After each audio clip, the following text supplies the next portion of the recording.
This is the Patriots Catch-22 podcast with Evan Lazar and Alex Barth. I'm Evan Lazar. Hello, everybody. Nailed it. Joined as always by our Barth. That's a fit. That's a match. No risk it, no biscuit. 22. Here is Evan Lazar and Alex Barth. In Tennessee, the Titans had Kevin Byard for years with Vrabel. And Say that again? Kevin Byard? Byard. Yeah. You Byard. Okay. You put like a lot on the A. Why do you harp on That was those because things? it was What weird. difference does it make? I have never heard it pronounced like that. I'm rolling here. You said his Sorry, name. continue. Kevin Byard, whatever you want to You got call that him. one right, yeah. Toyota. I love it when I know in the moment, and I knew last week, oh, this is going to be the teaser for next week. I love it when I guess it. People say we bicker too much, but to me, that's the best part of the show. That's the whole As show. you just are you settled? Are you settled in? Your laptop's plugged in. Everything's all right. I am all good. You're Look, making poor Bradley just like jump through hoops for you right now. I don't know why Talk I scheduled like the nerdiest draft thing I was going to do right before the show because, of course, it was going to run long. Interview with Lance Zierlein from NFL.com coming to the Sports Hub later, but it's been fun. And I'm ready to go. Let's do it. Catch-22 from the Combine. Talk about talent. That was a talent move right there. Hey, can you plug this in for me? God, brutal. I would have done it. I didn't know where the plugs were. All right. You guys have a much bigger table than we do. You got this whole setup. It's nice, the helmet. Right? It's nice. Yeah. I like it. All right. Well, obviously, we are live here from the Indiana Convention Center at the NFL Scouting Combine. This is pretty cool. This is pretty cool. This is another Look Mama We Made It moment right now, doing a live show from the Combine. This is right in our wheelhouse, obviously. Where have we done live shows from now? So we've done previous employer Super Bowl. Previous employer, yeah. Right. Yeah. Shrine Bowl. Shrine Bowl. I feel like there's one more. Or am I imagining that? I don't know. We got a next year Senior Bowl. I'm speaking that into existence. That would be great. I spoke you coming to the Combine You into did. existence. You did do so that. I'm going to do that for the Senior Bowl next year. So we have a lot to talk about. We actually just had a little bit of Patriots breaking news right off the top of the show. So we'll get to I that didn't even here see this. in a second. And just a lot to talk about over the last couple of days. We don't have phones today, so just if you're calling in, you're not going to hear from us. Sorry, Patty. We don't have phones, but we do have emails. So hit us up on the emails at podcast@patriots.com if you want to tune in on the emails and weigh in, I should say, on the emails. We can do it that way for this week. But before we get really rolling here, it's our favorite ad read of the week. Hey, Patriots fans, if you want to see Toyota's best offers, including those not seen on TV, go to buyatoyota.com. It's Toyota's official website for deals for the official vehicle of the New England Patriots. Toyota, let's go places, and easy to drink, easy to enjoy. Bud Light, the official beer sponsor of the New England Patriots. So I was going to start with this looks good, by the way. I just finally pulled up my computer. He's got a great job. Good. They do a good job. How's that for That's what talent they do. move? They do. So I was going to start with Elliot Wolf, who we just heard from about an hour ago, or 2 hours ago, I guess now, and we got to talk to him here at the table as well, and that will be up on Patriots.com here shortly. So that was an exciting conversation. Really quickly, total nerd moment for me with Elliot here at the table. I asked him a question about Travis Hunter, and one of the questions I asked, what I was asking him specifically about was, do you have to do two different scouting reports for him, like one as a corner and one as a receiver, and fill out a completely different form for each? And he actually said that's exactly how they did it. Wow. They are scouts in Colorado. You mentioned Matt Groh in Colorado, scouted Travis Hunter and had submitted two different scouting reports on Travis Hunter. That makes sense. Maybe eventually these kinds of players, because I think this is going to become, I don't know that it will be ever common. Yeah. But Travis Hunter is nobody's played two ways like this in a long time. Maybe you'll start getting like 3 or 4 of these guys in the nation every year. And, I don't think Hunter's going to play both ways in the NFL full-time. I don't think anybody can play both ways full-time in the NFL. But it is going to – you saying that, if you allowed me to nerd out for this whole thing is just nerding out. Yeah. Welcome to the Combine. I do wonder if because Travis Hunter's going to inspire more kids to play this style of football. And how does that impact the scouting process? I thought it was interesting. Elliot Wolf said today, and we're the only two people on the planet who would find this interesting besides maybe him. Yeah. But it was an interesting point. He was asked about just the landscape of NIL and current college football. And he said, when guys transfer, we actually get more data on the players. Because it used to be you'd ask one coaching staff, and you had to take that one evaluation for what it was. Now you're going to hear from 2, 3, maybe 4 different coaching staffs about a player. Yeah. So you get a wider range of information. You may be able to get confirmation. You may be able to get conflicting reports, which allows you to go deeper. So I thought that was interesting. I don't know how much it impacts the Patriots. I don't know if that means they're going to draft more transfer guys. Most guys are transfer guys at this point. I don't think you can be picky in that regard. But I thought that was interesting from him today, too. So we'll get to more takeaways here about Elliot Wolf and Mike Vrabel yesterday, speaking to the media, basically doing like a media car wash. He was available for essentially like an hour of time between all the different things that he stacked together there in that short period of time. So we'll talk about that, too. But before we get into all of that, the breaking news right now from Ian Rappaport at NFL Network. I'm going to just read the tweet because I find the way it was phrased, Alex, to be really interesting here. The Patriots have given defensive tackle Davon Godchaux permission to seek a trade, sources said. This is according to Rap Sheet. There has been contact with interested teams, and this is a line that I found really interesting. The veteran is likely on the move given the team's defensive scheme shift. So we talked a lot about this on the show. I tried to ask Vrabel about this yesterday. He didn't want to necessarily commit himself to one direction in terms of 4-3, 3-4, all that different kinds of things. But the word he used to describe defensive coordinator Terrell Williams yesterday was aggressive, that he coaches aggressive defensive linemen. Now, I guess you could look at that and you could be aggressive with your hands, you could be aggressive with power, you could be aggressive in different ways. But the way that I've taken it, and then obviously we've discussed the Tennessee tape and going back to Tennessee and looking at the 4-3, the one gapping, the different things that they did in Tennessee, it does sound like Godchaux, a prototypical 3-4 Belichick, two-gapping nose tackle. Space eater. That is space eater. Great way to put it. That's not going to be a fit in this scheme. To put that line in there, particularly about the scheme shift, I found really fascinating. And it's funny. We were just talking about, what was this, 2 hours ago? We were talking about Davon Godchaux because I talked to Cameron Jackson, the defensive tackle from Florida, who we've talked about on the show, was at the Senior Bowl guy I like. And we were kind of arguing. I was like, oh, he's a defensive lineman. You guys are like, no, he's just a defensive tackle, a nose tackle. But he is, I guess, but he's not the same kind of player as Barmore. He plays with more athleticism. He's more rangy. He's not quite as powerful, even though he's like 335 pounds. And I think it is that tone shift towards let's do it. Day 1, day 2, day 3. Mason Graham, Deion Walker, Cam Jackson, right? That's what we do. Yeah. That kind of player is going to be a fit, whereas your true nose tackles now maybe aren't. Yeah. And I just one more thing. Yep. I do I think it is getting ahead of them for a team, and Elliot Wolf talked about this earlier, where they put players in bad situations at times last year. Davon Godchaux, if they are making this change, probably not going to be in a good situation New England schematically. They're giving an opportunity to get out rather than try to make it work, try to put the square peg in the round hole, and potentially have a problem down the line. it's a good sign. Yeah, so usually, in their 4-3 in Tennessee at least, they played a lot of over fronts, right, where you have a 3 technique, so that's a player that's going to line up over the outside of the guard, right outside of his, on his outside hip, and then you would play with a 1 technique, which is shaded into the A gap. So instead of straight up on the center, you're now off into the A gap a little bit in between that gap there. And when you look at that type of player, typically you do talk about somebody that's more aggressive, that gets up the field, that's shooting the gap, right, versus just trying to hold the point of attack and build that wall and mirror and react to the movement of the running back. Yep. So you look at this class, and you do start to think about some of these guys that might be fits and more in that penetrating fun. And, maybe – granted, like in terms of order and all that, I don't know if all these guys are going to be available where the Patriots could pick them. But obviously Mason Graham at the top, I think, fits that mold 100%. Can I actually give you an interesting nugget I just got from Zerline? Yeah. He has Walter Nolan ahead of Mason Graham. So I was going to bring up Walter Nolan next.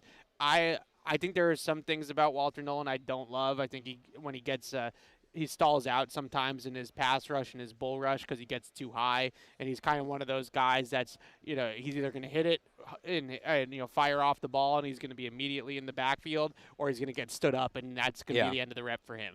I don't typically I like those guys that have that like second reaction ability that they can kind of keep going and have that motor. Mason Graham is, I think, a motor guy in that respect. Sure. But Walter Nolan is the next name I was going to go to. One of those types of players that can really get up the field, really shoot gaps. And we can go on down the line here. There's so much talent on this defensive line class. So where do you put Deion Walker in this? Because he's built like the 3-4-2 gapping nose tackle, but he doesn't play like it. So Deion Walker, if I had to just think about a Patriot comp a little bit, he's not. He's a tough player to comp. He's not built exactly the same. I'm just talking about role. Yeah. Right, specifically to role. Like, remember when they tried to make Danny Shelton into, like, a 2-gapping nose tackle, and that just wasn't really great for him, and he was more of, play a primary gap and either shoot it or hold it or whatever at that primary gap. I look at Deion Walker as a similar type of player. I think he's quicker, though. Maybe. Danny Shelton was Am I underestimating Danny Shelton? Maybe a little bit. I mean, not saying that Danny Shelton was Vince Wilfork. Well, you know how I feel about Deion Walker. But I think that I see what you're saying. That you think of a player like that, and you think of him being not a finesse player necessarily, but not as agile or as quick, but more powerful and block eating or space eating, as you said earlier. I could definitely see that one being part of it. There's a couple of other guys, Peebles from, was it Virginia Tech, right? Yes. Those types of players, those guys can really get up the field and get off the ball and fly off the ball. I think this is a welcome thing for the Patriots. I really do. I think for 2 reasons primarily. One, early down pass rush. If you're going to 2-gap and you're going to read and react and hold up blocks and things like that, you're inherently going to have a hesitation to pass rush. And with the amount of pass rush or amount of passing that teams do on first down nowadays, whether it's play action or just straight drop back, that I do really think saps the pass rush ability of your early down pass rush, because you have to you're holding the block and then you're reading pass and then you're probably ripping through or something like that to get to the quarterback. So there's that little bit of hesitation. The other thing I would say that I like about, one gapping more aggressive, you see all around the league now, the Shanahan outside zone, wide zone team offenses. And when you look back at that Super Bowl against the Rams in 2018, the line that Belichick kept using on the sideline is get vertical, right? You have to penetrate against that kind of scheme. You can't try to hold up blocks against wide zone that's playing into the strength of the scheme. What you want to do is get up the field, penetrate the backfield, and throw off the rhythm and the timing of the blocks that way. So with all these wide zone teams across the league and with all these teams throwing a ton on first down, I like being more aggressive. I think this is the right way to go. I think so too. And I guess along similar lines, like when we talked to Vrabel yesterday, he was asked, about his blitz philosophy, and he said it's more about when you do it than how much you do it, which is code for, among other things, you don't plan on blitzing a ton. If you don't plan on blitzing a ton, you have to get home with 4, which is something where the Patriots, they were either worst in the league or among the worst in the league last year at getting home with 4. They were 29th in overall pressure rate and 31st or 32nd in four-man pressure. Yeah, so it was down there. So Davon Godchaux, there's a lot of things he does well. That's not an area where he's going to help you. So if you're going to be doing more of that, you need a more dynamic player in that spot. Yeah, a couple more names just to throw out there at this spot, because now if Godchaux's on the move, they're reinventing this defensive line here on the fly. I really feel what's left of it, most of these guys are free agents. That's true. Although the one guy I look at who I would bring back from the group is a free agent is I almost said Danny Shelton, Danny Aquale. Daniel Aquale. Yeah, like he fits this. Yeah, so you look at this, this defensive line class. I think everybody you speak to, and Elliot Wolf said this today as well on the podium, it's the strength of the class. Yep. The defensive line class, I think there was something like 42 guys or something like that here today that talked to us at the podiums. Like it's the strength of the class. And with that in mind, day 2 is going to have a lot of starting talent. Daniel Jeremiah right now has 24 starting grades on defensive linemen. So that means that you're going to get defensive linemen that can start in the NFL into day 3 of the draft. And that's why I've said over and over again that I'm not the biggest fan of the Mason Graham pick at 4. Yep. Not because I don't like the player, but because it's such a deep class that I think you're going to get players that can make an impact on day 2. I'm going to butcher his name probably, but J.J. Pegues from Ole Miss is another one. I mentioned Peebles, Darius Alexander from Toledo. Like, these are the types of guys that are those 1-tech, 3 techniques, and that can do these types of things. I'll even say that extends to the edge too. Yeah. And a guy I was really impressed with today is Princely Umanmielen. Yeah. From Ole Miss. We talked to him today, and he kind of broke down his process and how he approaches, the chess match with tackles and things like that, and talked about being aggressive and those sorts of things. So I'm with you. Like, Mason Graham's certainly a good player, but the drop-off for Mason Graham to the guy you're going to get later on, even if you move up right into the 20s and you take a guy like Jack Sawyer or you take a guy like Darius Alexander, whether you want to go edge, middle, whatever, right? That drop-off is not nearly as significant as, all right, like you didn't take Will Campbell. How high up do you have to go to get Ursery or Connerly? Sure. And then what are you doing? Like, I like Anthony Belton, but Anthony Belton's really raw, and he might be a right tackle. He might not be a left tackle. You're like the Anthony Belton equivalent on the defensive line probably isn't going till day 3. It's a better player, right? Well, I'm saying that caliber of player. Yeah, I hear what you're saying. Yeah. All right. So that's Davon Godchaux. You can obviously weigh in on that in the emails, like I said, but just the news off the top of the hour here. The Patriots have given Davon Godchaux permission to seek a trade, and as Ian Rappaport put in his tweet, scheme shift, and also sounds like this might get done. Like there might be a trade partner here. There is some interest across the market. Let's get into Elliot Wolf. He spoke here today, like I mentioned. That's up on Patriots.com and on our YouTube channel if you want to check out the full press conference. Just right off the top, before we get into some of the specifics about what he said in terms of free agency and the draft, I couldn't help but notice sort of a mirroring to Robert Kraft's press conference at the end of the year, and that is just right off the top, opening statement, ownership of we messed up. I messed up. Yeah, right. And I thought the line, obviously, that was harrowing was him saying every single time Drake May or Jacoby Brissett took a hit, he felt responsible. And I think he shares a lot in what the fans are thinking. I understand it doesn't make every fan feel better about the fact that he's still empowered here in this organization in the front office. He's still going to have his detractors, and he's still going to have people that don't want him in a position of power. But with that being said, I think that's the right thing to say in his position. There's really nothing else you can say besides that. No, there isn't, and I'm glad he said it. And I don't remember if we talked about this last week on the air, off the air, whatever. Yeah. Like, one of the big things I was looking for coming into this week, coming into today, was if Elliot Wolf still has final say, which sounds like he sort of has a version of it, what did he learn from last year? You have to look at last year and say, I need to do this differently, I need to do this differently, I need to do this differently, I need to do this better, I need to do this more, I need to do this less, right, and on and on and on. And I kind of figured it was going to be a read between the lines, like the kind of thing Felger and Maz go nuts for, right? Like, we're going to read between the lines and see what he's really saying. Nope, he gave it to us. He gave it to us. Talked about player development with the rookie class, Jalen Polk. He said that he literally said they stunted his growth with Jalen Polk. Talked about missing intel, bad intel on the free agent class. Chuks Okorafor, Sione Takitaki, KJ Osborne, things we talked about this year. Those players, well, two of them were not who the Patriots thought they were when they signed them. Another guy was an injury and maybe something happened with the medical, something like that. Yeah, the injury on Takitaki is a good point. Like, in terms of that detail, in terms of the background of the player. Now, look, how often do I say this about anything they do? Saying the right thing's great. You got to do something about it. But he basically came out and laid out, here's everything I did wrong in 2024. And you don't do that unless you're going to change your approach or unless the team's going to change its approach, right? And maybe some of that is the influence of Vrabel or Ryan Cowden or even Stretch, right? But he came out and said things that we've talked about and fans have talked about, and we were like, they did this wrong. He came out and said, I did this wrong. And you don't see that often. Yeah, in terms of the thoroughness in the free agency class, I do think that that's an area that Ryan Cowden is going to be involved in and is here for, is to add another guy that basically has a general manager resume and that can come in and be able to evaluate pro talent and be able to help put together those types of scouting reports and evaluations and things like that.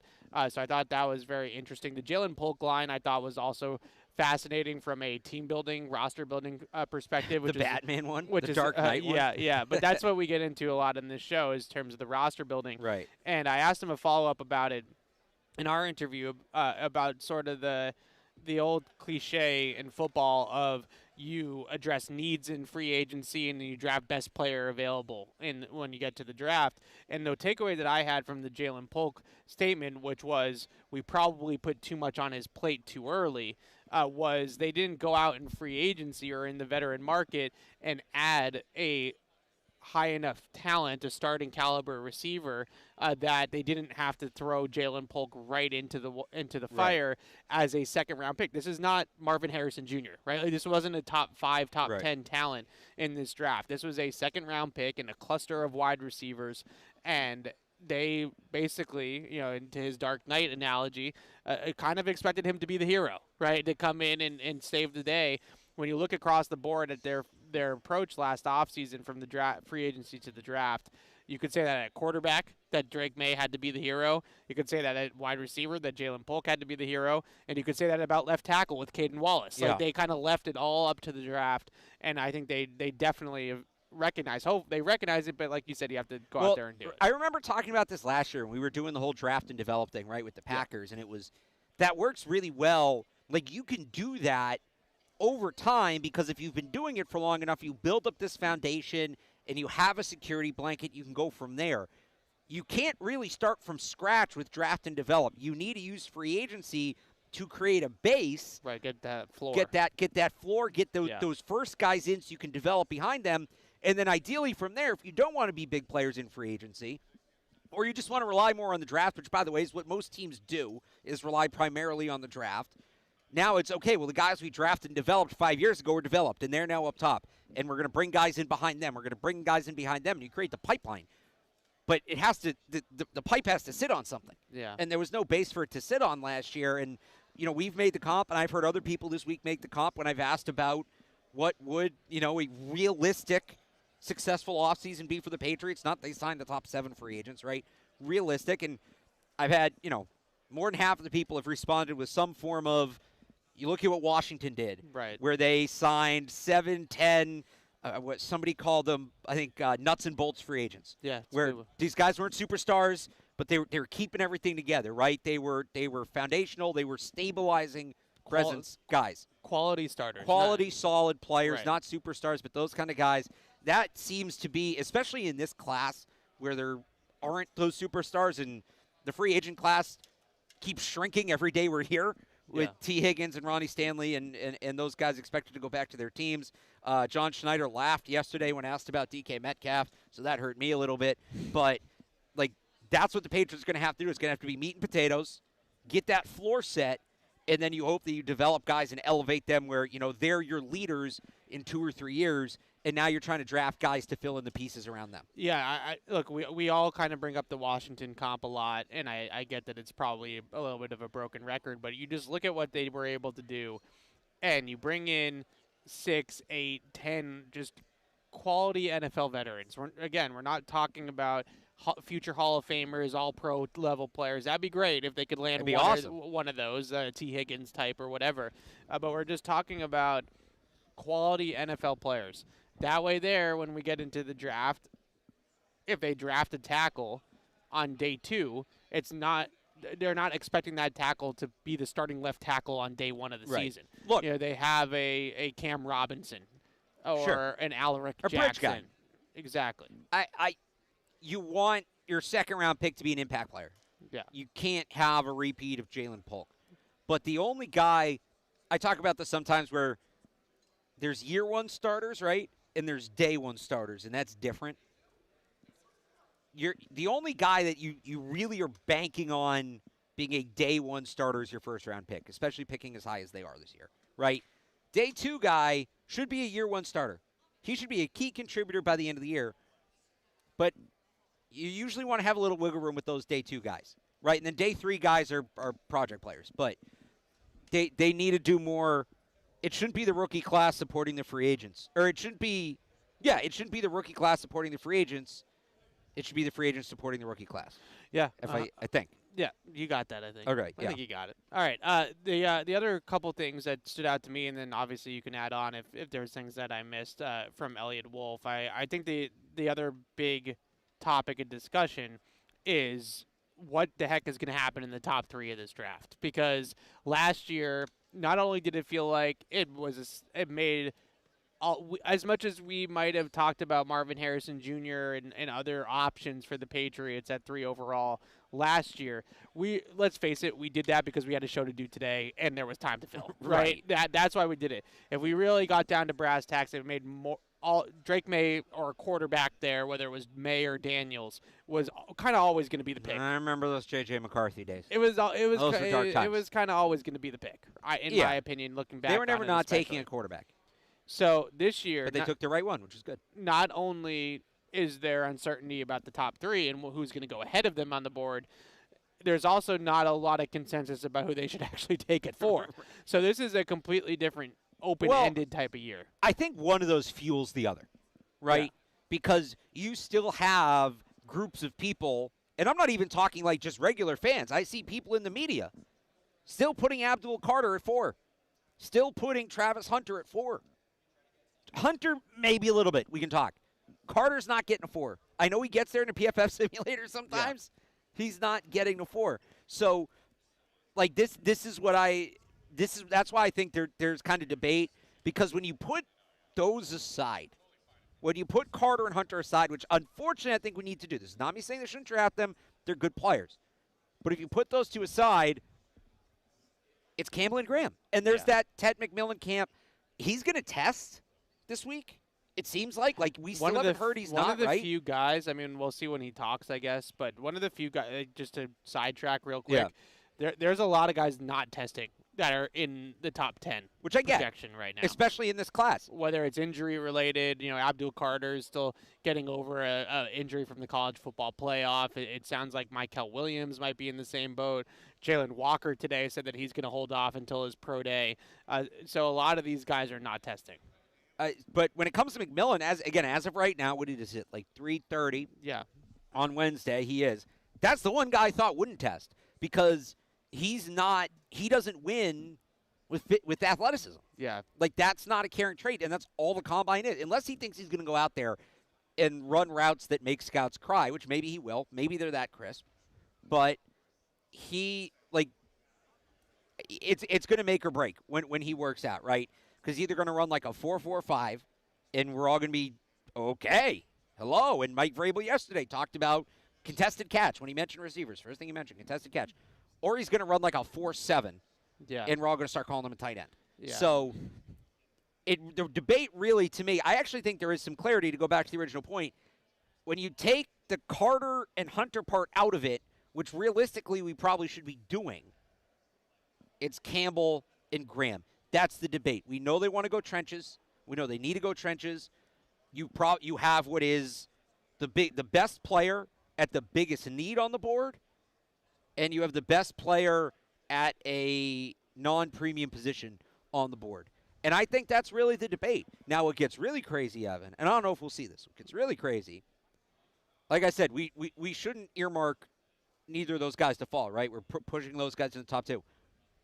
But we're also kind of penciling in a quarterback for that 3rd spot. Who's the 3rd pick if there's no quarterback in the top 3? Is there a chance they don't get to choose between Campbell and Graham?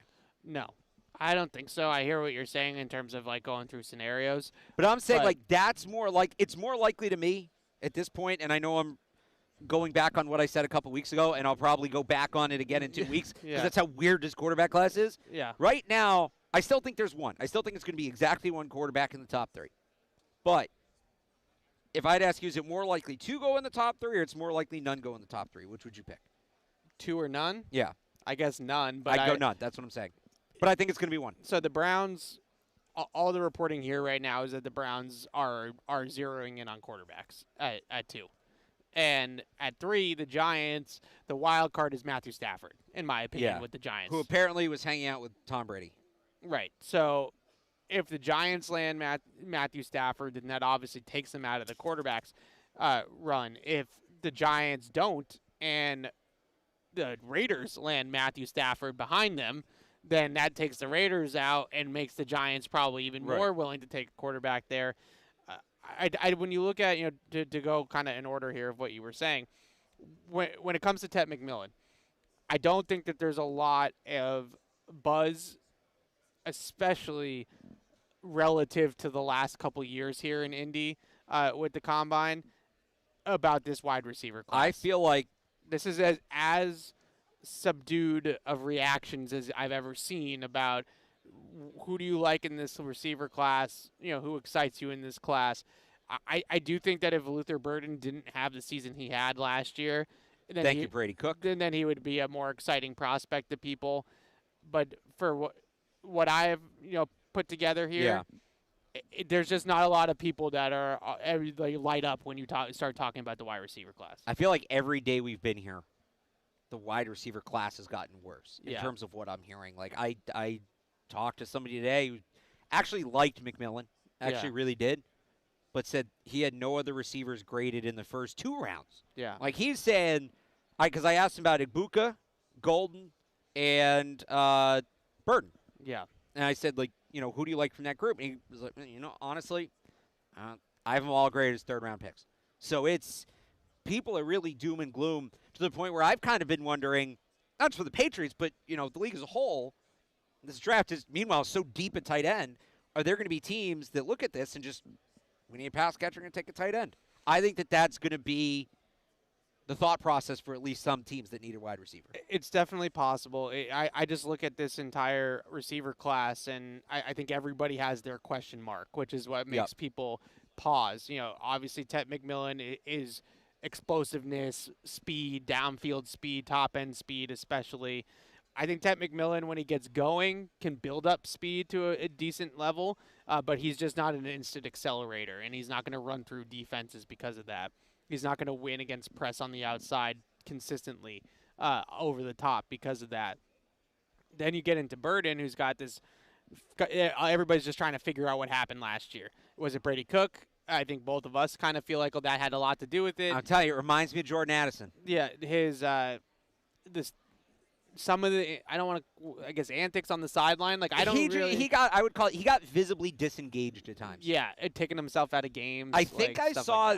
I think Zerline had in his NFL.com scouting report talks about he got bored with the offense. Yeah. Let me see. I think that was Lance. Let me see. So Emeka Ibuka is a really solid, well-rounded wide receiver, can block, has great hands, knows how to run routes, understands spacing and zone concepts and things like that, but he's not a dynamic route runner. He doesn't have great speed. He's not a great separator. The comp that I kind of settled in on with him, I kind of see some Jackson Smith and Jigba there. But I also kind of see a little bit of pre-knee issues, Juju Smith-Schuster, right? That kind of solid, well-rounded guy, but that's not a guy that you take in the top 10 or top 20 and expect to change the dynamic of your offense. And then with Matthew Golden, you're really banking on his college football playoff run being the player that he's going to be for the rest of his career. Like that, Right. That's what you're thinking, is that those 4 games where he went off from the championship, SEC championship, right? I forget what. Yeah. Well, he was 17. good before that too. Just wasn't as consistent. Right. So the That was SEC the championship Best game he'd done stringing games together. on is, I think, 130 yards per game for him in Something like those that, games, yeah. and he was just off, insane production. By the way, Zerline on Luther Burden. I have Yeah. it here. And I'm just reading part of it here. He takes snaps off and short circuits routes if he's not the primary option, but can separate and succeed on all 3 levels when it's his time. And then he has a quote. It was from an NFC scout.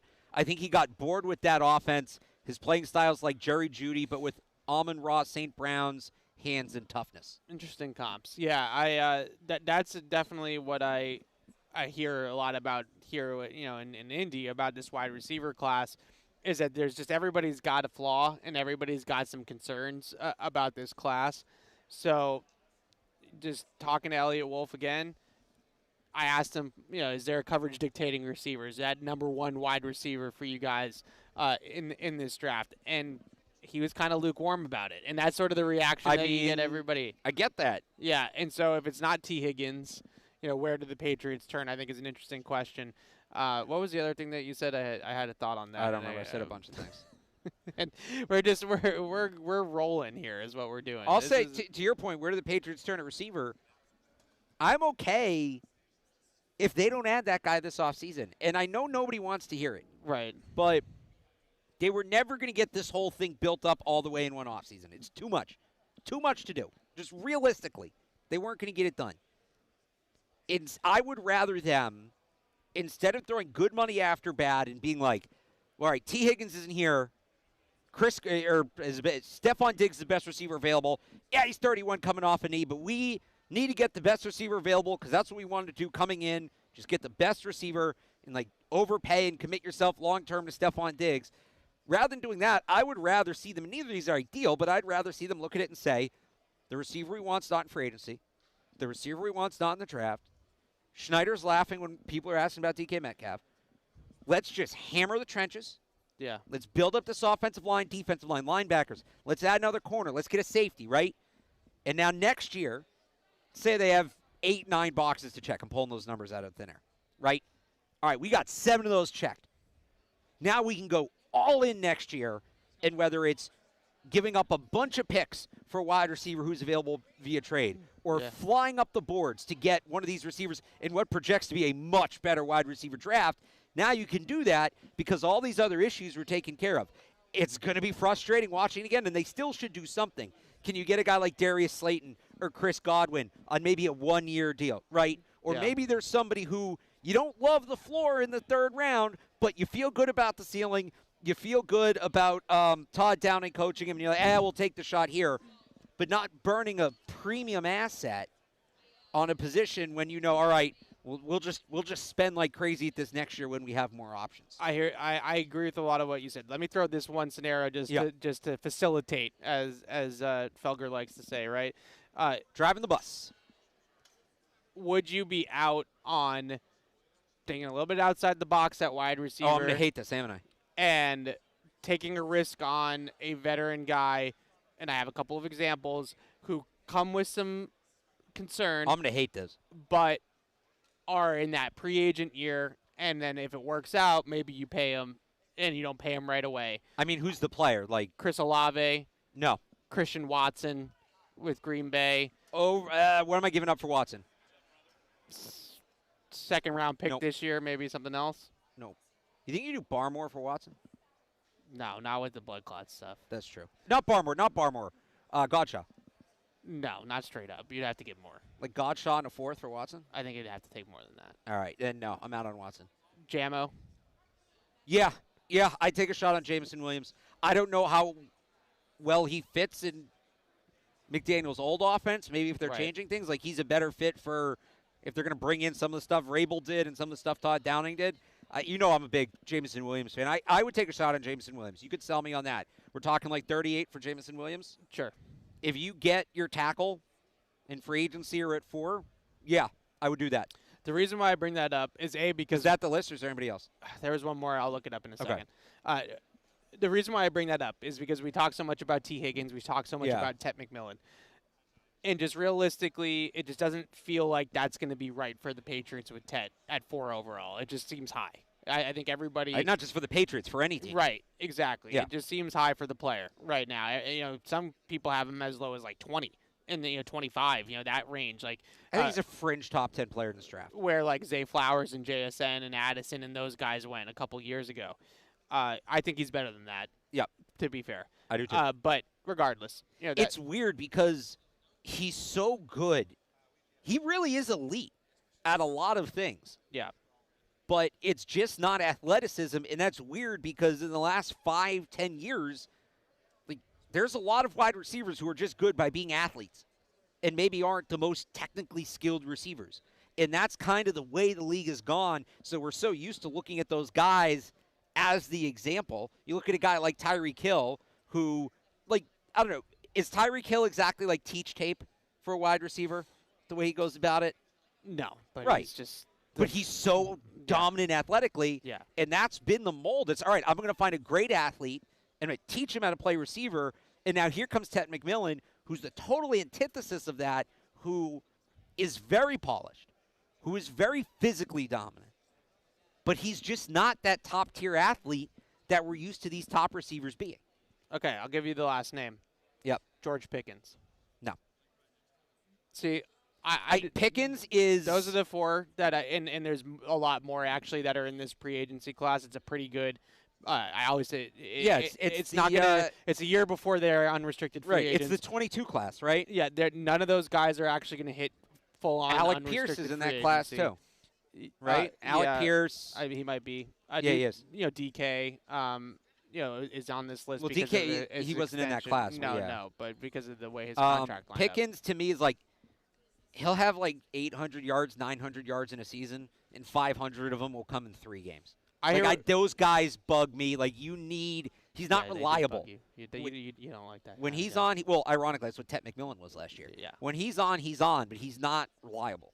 I agree. He's not reliable. But my point of bringing this group up, they all have different. He's like supercharged. What's his name? From the Bills on the Jaguars now. Gabe Davis. Gabe Davis. George Pickens just supercharged Gabe he's Davis. a better player than Gabe Davis. Supercharged Gabe Davis. I don't. Those guys don't do it for me. As a number 2, they're great. Not as number 1. So the reason why I bring those guys up, though, is that there's hurdles for the Patriots at wide receiver to make this happen. Not necessarily make it happen this offseason, but just to take a swing. Where they are in the draft, like, just doesn't make a lot of sense at 4 overall in this class. The fact that for the top of the market guys, T. Higgins, for example, if he does shake free, we know how it went with Calvin Ridley and Brandon Ayuk, right? Like they're not a draw right now for that player. Elliot Wolf did say they are more of a draw now. We'll see. I'll believe it when I see that. He said Drake May is going to be a significant part of the pitch. I buy that. Ayuk, who knows what he really wanted, but the reporting was he didn't come here because he didn't know what the quarterback situation was. Sure, but at the end of the day, they're still a notch below being like a top flight destination. Okay. Yeah. Okay, so you look at these receivers. But sorry, let me just. I don't think it's going to be like Ayuk where they offer the most money and still don't get him. I just don't know that yet. Like I have to see it to believe it. I don't know. You think if they offer like $4 or $5 million a year to the next closest team, a receiver would say no? Different positions might be different. It depends on who the other teams are. T. Higgins can take a discount to go. I mean, who has that kind of money to spend? Everybody's got money to spend. That's true. There's a lot of cap space around the league. But my point being is that group that I just named, they all have sort of, Olave, who knows, right? With the injuries. Jamison Williams was hurt to come into the league, and he's been good in flashes, but hasn't been consistently great. Pickens is his own thing, right, with the attitude stuff and everything. Those are maybe the types of high ceiling swings, those dart throws that they might need to throw at it. Don't commit the money right away, right? Like you don't sign them to that monster extension right away. Make them prove it a little bit. Right.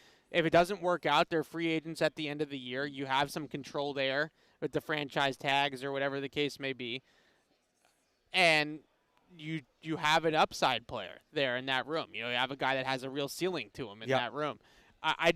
I'm just saying as an unorthodox think outside the box approach because of the way that this class at receiver. You can sell me on Jameson Williams because one, like, he had the gambling thing, and I think it was tough to come back from that, but you hope that's in his past, right? You do your due diligence on there, but if he's done there, I actually forgot about that. I was just thinking about the play. But, like, when he stays, he's inconsistent in a different way that Pickens is inconsistent. Yeah. He'll put together, like, consecutive good games, and then he gets hurt. And then it takes him a minute to get going again. And then he gets hurt, and it takes a minute to get going again, right? But if you feel like you can keep him healthy, he's a good player. The other thing, they need, above all else, they need speed. They need speed on the offensive side of the ball. And can I call Jameson Williams a top 5 fastest receiver in the league? Yeah. Top 10, I'm comfortable. Definitely. He's not Tyreek Hill, but he's up there. Yeah. So. All right. That's the receiver take of the week for you. I just want to wrap up Elliot Wolf here. Is there anything else that stood out from Elliot Wolf that we haven't mentioned here yet? I mean, we kind of talked about the Jalen Polk stuff. Yeah. I just to apply that forward, like, all right, because how much do I talk about this? Drafting the right players only half the battle. You got to develop them, and that's case in point. They didn't put the player in a position to succeed. They overwhelmed him. Elliot Wolf literally said we stunted his growth. Used that exact phrase. So it sucks that happened, obviously. But, like, now you know what that looks like. Now you know what the consequences are. They need to be much more cognizant when they draft these guys, and even guys they already drafted. They didn't, at least entirely, stunt Drake May's growth last year. But, like, they need to be aware of, and I guess it goes back to what we talked about off the top, about not putting too much on the rookies, but, like, you can't ask these guys to save your franchise day one. You got to have a development plan for these players. You got to be able to move them along in a way that makes sense, or you're going to have more busts. Yeah. So I thought that was – it goes back to what we talked about at the beginning. Just the self-awareness from Wolf I thought was encouraging, I guess would be the word. Yeah, that's totally fair. All right, let's talk a little bit about yesterday with Mike Vrabel as well. And I think one of the bigger questions, too, that we have to tackle, and I hate talking about this kind of stuff, I'm not going to lie to you, but the final say conversation is going to be a conversation on your station and places like that. And just knowing Elliot Wolf's background with the Green Bay Packers and with his father and all that kind of stuff, typically speaking, that relationship between coach and general manager is the coach says, these are the types of players I need. I need a receiver that does X, Y, Z. I need a one-tech nose tackle that can shoot gaps. I need this. I need that. And the general manager's job is now to go to the grocery store and go shopping for that. I don't think my point being here is even though you might say, and actually we had Mike Reese on our draft countdown podcast that we're doing here at the Combine, and he said that from his sources that it's in Elliot Wolf's contract that he has final say on the roster. So that was a contract that was signed yesterday. And again, this is reporting. This just happened? Oh, yesterday. Last year. Oh, yeah. Okay. Those are two very different stories. Yeah. They did that yesterday like that. Yeah. Okay. So last year. That makes a lot more sense. So when he signed his contract last year and they gave him the promotion and all that stuff. It's been a long week. So when he signed that last year, that was the wording to Reese's sourcing. Yeah. That was the wording in the contract. So unless something changed drastically, then by the letter of the law, that's how it would go. Except I would say things did change drastically. There's a new coach. Well, I'm talking about unless they rewrote a contract. Sure. Right? Well, but here's the thing about final say. We don't talk about final say in the sense of a dictator, right? It's more, and different organizations are structured differently, but final say, especially in the collaborative approach they talked about, and Vrabel and Wolf have both used the term collaboration here the last couple days, so that's not going anywhere. It's more, okay, 3 of us want this guy, 3 of us want that guy, who's the tiebreaker, right? It's the tiebreaker, not the overseer. Yeah. If you have Mike Vrabel and Ryan Cowden, and you have Elliot Wolf, and 2 of those guys come from the same background and tend to see things the same way, how often do you need a tiebreaker? I guess it's a good question. And there's a lot of ambiguity here. Right. but what I get back to, and I'm not trying to pour water on the cold water on it, right? Yeah. But what I really do feel like is that it's a situation where Vrabel is the one that's dictating the terms of their personnel, right? This is the kind of guys we need. This is the kind of players I need. This is the type of skill sets that we're looking for. And then Elliot Wolf is going to go into the talent pool. Yep. He's going to make a list of, here's the 5, 10, 15 guys. Vrabel and the coaching staff will watch it, and they'll come to an agreement of this is our stack, right? Like this is our this is our board. list. Right. And I think that list is going to be, let's call it proofread Right. by Mike Vrabel. So who's making the final decision there in that process? Which is the last decision? I would say that It's Vrabel. it's Vrabel in the sense that the ranking of the board might Right. be his final QC of the board would be Vrabel, and then it's Elliot Wolf's job to go. And I know To some compile the board. and I know some people hate this word, but like to go find the value, right? Of like, okay, can we get this player that where he's going to go in the draft, Well, or can we but get that's- this player at that but number or in the free That's agency? what needs to change. If it's and this is where the final say thing gets vague, right? So okay, Elliot Wolf, it's up to him to decide. Okay, well we can get this player for this much or whatever. What if Mike Vrabel goes to him and says, "Let's call off the top of my head Javon Holland, right? Yeah. We need Javon." Mike Vrabel says, "We need Javon Holland on this football team. For me to execute the plan that I want to execute, I need Javon Holland. Go Right. get me him. Pay over market, right? Like does Elliot Wolf then go back and it's not really the value. We can get, this other safety for more value. Or does Mike Vrabel get to say, nope, this is the guy we're paying for. Talking about being aggressive in free agency, things like that. That's I guess where it would be interesting. I hear what you're saying. I just wonder if there can't. I think it's easier to come to a consensus than people realize. They can. I think it's. That's all. I also think it's more about like Elliot Wolf said he wouldn't force players on Vrabel, right? I think it's more about, like you said, Vrabel's going to be the one who kind of picks the pool, right? Yeah. And does the rankings. I would say and that things he's like the one that narrows it down, right? Yeah. Like Wolf is going to look at the whole pool. Vrabel's he's going to give a list to Vrabel. Vrabel, if it's a defensive player, him and Terrell Yeah. Williams will watch the tape and say, this is our guy. This is the guy we Right. prefer. This is our guy if we don't get the guy that we prefer, tiers or clusters of players. So like to your Javon Holland example, let's say they go in Yeah. on Javon Holland and they offer him a competitive market Yeah. contract, but they just don't land the player. Right. Okay, we cross him off. Who's the next, It's best free the safety? guy from Minnesota. I forget, but yeah, but like, right, like that. That's the type of approach. but I that do think wonder it's if gonna be. Vrabel can say like these are the spots where we're not Budging. right budging. Yeah. Where this is where I almost feel like it's to compare it. You're gonna hate this. To compare it to the Major League Baseball draft, I don't even know if you know how this works with Probably not. slotting. So you have based on where you're picking because you're not trading picks. Like everybody has the same picks in each round, right? So you're slotted X amount of dollars for the draft because each slot is worth a certain amount of money. Yeah. And so what some teams will do, it's called drafting over slot or under slot because you hear ahead of time what players are going to want for a signing bonus in each pick. And what teams will do is sometimes teams will like under slot their first pick and then they can pay all the rest of the guys more to ensure they get them because you don't always sign all your draft picks, right? I wonder if there's spots where Mike Vrabel looks at it and says, all right, this is what we budgeted for safety, right? We can take some money out of the guard budget. Right. Right. If you want to go find your value guard, go find your value guard. Safety is where if you need a little more money, move other money, put it to safety, that's where we're going. Like who makes that call? And that to me sounds like Vrabel just based off what he said yesterday. Yeah. So the other element, and we just talked a lot about wide receivers, and so I should have segued into this.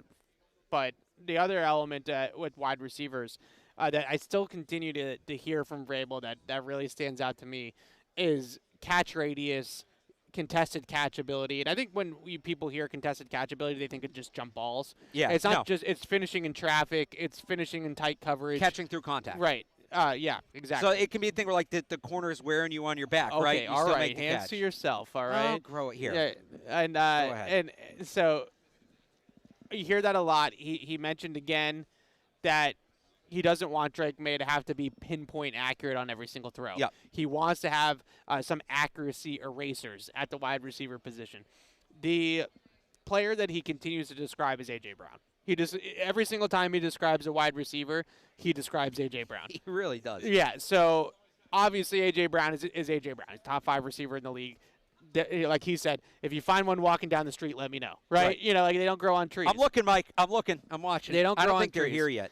But if you had to think of the archetype or the mold of the type of receiver that Mike Vrabel continues to say he wants, it's A.J. Brown, which is obviously a good one. Makes a lot of sense. Good one to pick. Now, to piggyback off of that, he mentions A.J. Brown. Yep. And he also mentioned that typically you need to draft that player. Yep. That player, we all know, it's not going to come available in free agency. Now, with that being said, he's not A.J. Brown after the catch. He doesn't move like A.J. Brown. But in terms of catch radius, accuracy erasing, contested catch ability, I mean, that's also T. Higgins, right? So, like, I would imagine that they would have a ton of interest in T. Higgins. Well, that's also Ted McMillan, It's also Ted McMillan. who has drawn some comps to I've seen like Drake London, right, is the big one and that sort of receiver. So, like, I did perk up when I heard him say contested catch. Ted McMillan, should we be talking more about him at 4? Yeah. I don't know about that, but like Right. So Trey Harris maybe is the guy we should talk more about if that's what they're going to prioritize. I just find it interesting, and I'm sure there's a list. Like, it's not, I'm sure his only prerequisite for drafting or signing a receiver isn't contested catch ability. I'm sure there's other things on that list. But it's not like speed or separation or anything like that. That's the key. And I agree to an extent But with you know what what? he's saying, because if you just look at the stats and look at the metrics, so much of the targets in the NFL are contested because there's great cover players. Like, corners are really good too. So in the league, you're not gonna get all these wide open gaps in zone coverages, and you're gonna see a lot more man to man, and you're gonna be in crowds a lot more because that's the talent level that's on the field. So I think people hear contested catches, they roll their, oh no, N'Keal Harry, or something like that. But I do think that you have to look at it and say, that's a lot of the targets in the league. And that kind of player, stylistically, is a really good fit with Drake May. Yeah. Like, when you talk about helping the quarterback, it's going to allow you to maximize his arm strength because he can test parts of the field where, even if you're a great receiver, there's just certain parts of the field you're going to get one-on-one coverage. You're not going to have help. You're not going to have double, whatever. And now it's all right. Maybe he's not wide open, but Drake May can access those parts of the field. Most quarterbacks can't. And you can trust the receiver, even if he's not wide open, to make a play on the football. All right. So that was wide receivers with Vrabel. Yeah. Was there anything else I missed? There's a bunch. But From Vrabel? Yes. I just loved the tone of – I liked they didn't put a timeline when asked about the rebuild, but said sort of in the same answer, I want to win. Everybody wants to win. We're here to win, right? So don't put a timeline on it because you don't know what's going to happen, but there is urgency, right? And I also like the way he laid it out. He gave kind of the classic, we want to win our division, we want to host playoff games, right, that sort of thing. But they're 2-3 years away from that. He added one other thing. Somebody asked him at the very end because he mentioned, you mentioned winning the division, so how do you catch the Bills? Like, what do you do?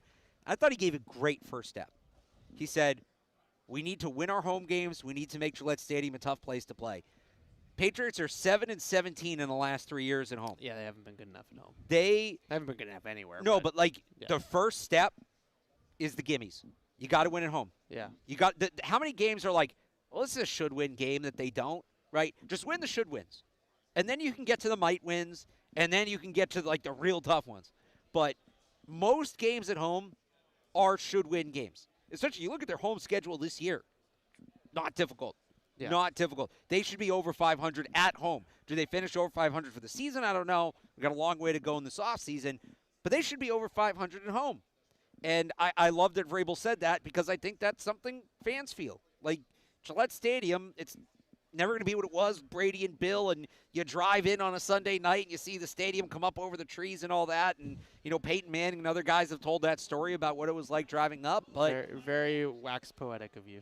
You've never heard, Peyton or I think it was Ray Lewis talk about that? Like, it just comes out of nowhere. You're in, a neighborhood, and then, boom, stadium, and it's, dark and foggy. I've heard that about Lambeau Field. I don't know. But I've heard that about Gillette, too. Right, anyway. But like I digress. winning at home is a really good first step. Like as a year one goal, right? Winning the division this year, be great. Be great. That's a big step. Finishing over 500 at home is like a solid, realistic goal in year one for Mike Vrabel, I think. Okay, so a couple more things from Vrabel. I just pulled up what I wrote yesterday so that we can get to everything here. The other big sort of tidbit nugget right off the top is that he is planning on having Terrell Williams call the defense. So Terrell Williams, Patriots defensive coordinator, he's going to call plays on the defensive side of the ball. So Vrabel, as expected, I would say, going into that CEO head coaching style. Now, I still think that he's going to have a lot of input on the defense, and especially with Josh McDaniels as the offensive coordinator, with somebody as experienced as Josh running the offense, I still think that he can kind of pass that to him and focus on defense with Terrell Williams. But it's that style again, right, where they're going to have an overseer, a CEO, head coach. In theory, if you have a head coach, and I think this is sort of where it missed the mark in terms of style with Gerard Mayo, if you have a head coach that can touch every aspect of the team like Bill could, and could really impact every aspect of the team and have knowledge and have, I think Vrabel said he feels like he has a fundamental or a tip that he can give to every single position group on the roster.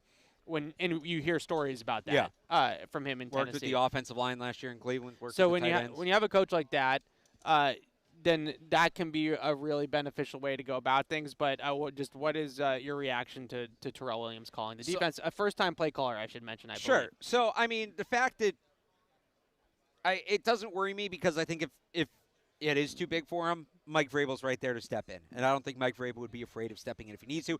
Not to say that I think he's going to give Terrell Williams a short leash. I think he's going to let him learn. But if it becomes clear that he's not the answer, I could see Vrabel stepping in. I also just thought it was interesting the way Vrabel talked about it because he said, he's going to call plays. He's the defense coordinator. He's coached aggressive defensive linemen. I believe he said that in order. It's like, okay, coaching defensive linemen to be aggressive and calling plays are two different things, but it's like, or is this defense, does that mean that the defensive style is going to be catered towards and built around aggressive offensive linemen? And now we add the Davon Godchaux news defensive here. Lineman, 24 hours later, what I say, offensive? Yeah, it's been a long week. Yeah. Jinx. Davon Godchaux 24 hours later, and it's like, okay, so I think, and you see this with offensive coordinators come from different backgrounds, defensive coordinators, like, you can become an offense coordinator, but if you start as a quarterback's coach, you're a quarterback's guy. You start as a tight ends coach, you're a tight ends guy, right? Start as a linebackers coach, you're a linebackers guy. I don't think Terrell Williams is going to be any exception. That's kind of the vibe I got was he's going to put his guys in position to be the stars of this defense. They are going. That doesn't mean Christian Gonzalez is going anywhere because he's a star, but they are going to build this around. We're going to get a bunch of studs up front and let them loose, and we're going to call it on those guys being able to be effective, play in and play out. Will they get to the full extent of that this year? I don't know. Probably need 2 off seasons to put that thing together. But that's it was another sign that that's what the defense was going to be stylistically. Yeah, I just think, in terms of the scheme and things like that defensively, the one hesitation I have with a guy like Terrell Williams calling plays is that his background is basically solely in defensive line. Right. And well, he was an assistant head coach, and he was a run game coordinator. Yeah, but he has coached the front seven, the defensive line, most of his career. So what you do worry a little bit about is how well does he know the back end? And how well does he know marrying coverage and rush and all those different types of things? It's one thing to be able to draw up pressure, right? Like that's great. Like that's a big part of football nowadays, simulated pressures, creepers, all that good stuff. But how does he marry the back end and the front end so that it all fits together and makes sense, and our coverages are matching up with our rushes, and we're not leaving ourselves schematically broken in that sense. When it comes to scheme and play calling, that I'm not saying that I'm panicking about it. Yeah. But that's what I'll be watching It'll be something to watch. Early on in the season is how well he kind of marries those two things together, because vastly, vastly different experience levels in the NFL. But a lot of young defensive line coaches like a DeMarcus Covington that turned into play callers struggle with that early on and as play callers, right? And, maybe Terrell Williams has done more play calling than I know of. I don't believe he's called plays, at least at any sort of consistent like a significant amount in the NFL. But maybe that I'm mistaken on that. Last thing here on Vrabel, and then we have tons of emails coming in and all that good stuff. When he was with us yesterday here at the table, I asked him about the innovations and the scheme tweaks on offense for the Patriots. And we talked a little bit about Drake May and mobile quarterbacks and sort of his stance on running quarterbacks. And he said point blank that May needs to prove that he can stay healthy.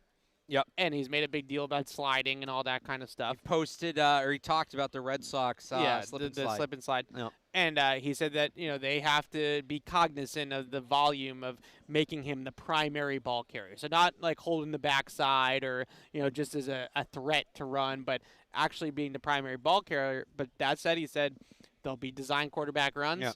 They'll be moving pockets. Like they will amplify Drake May's mobility.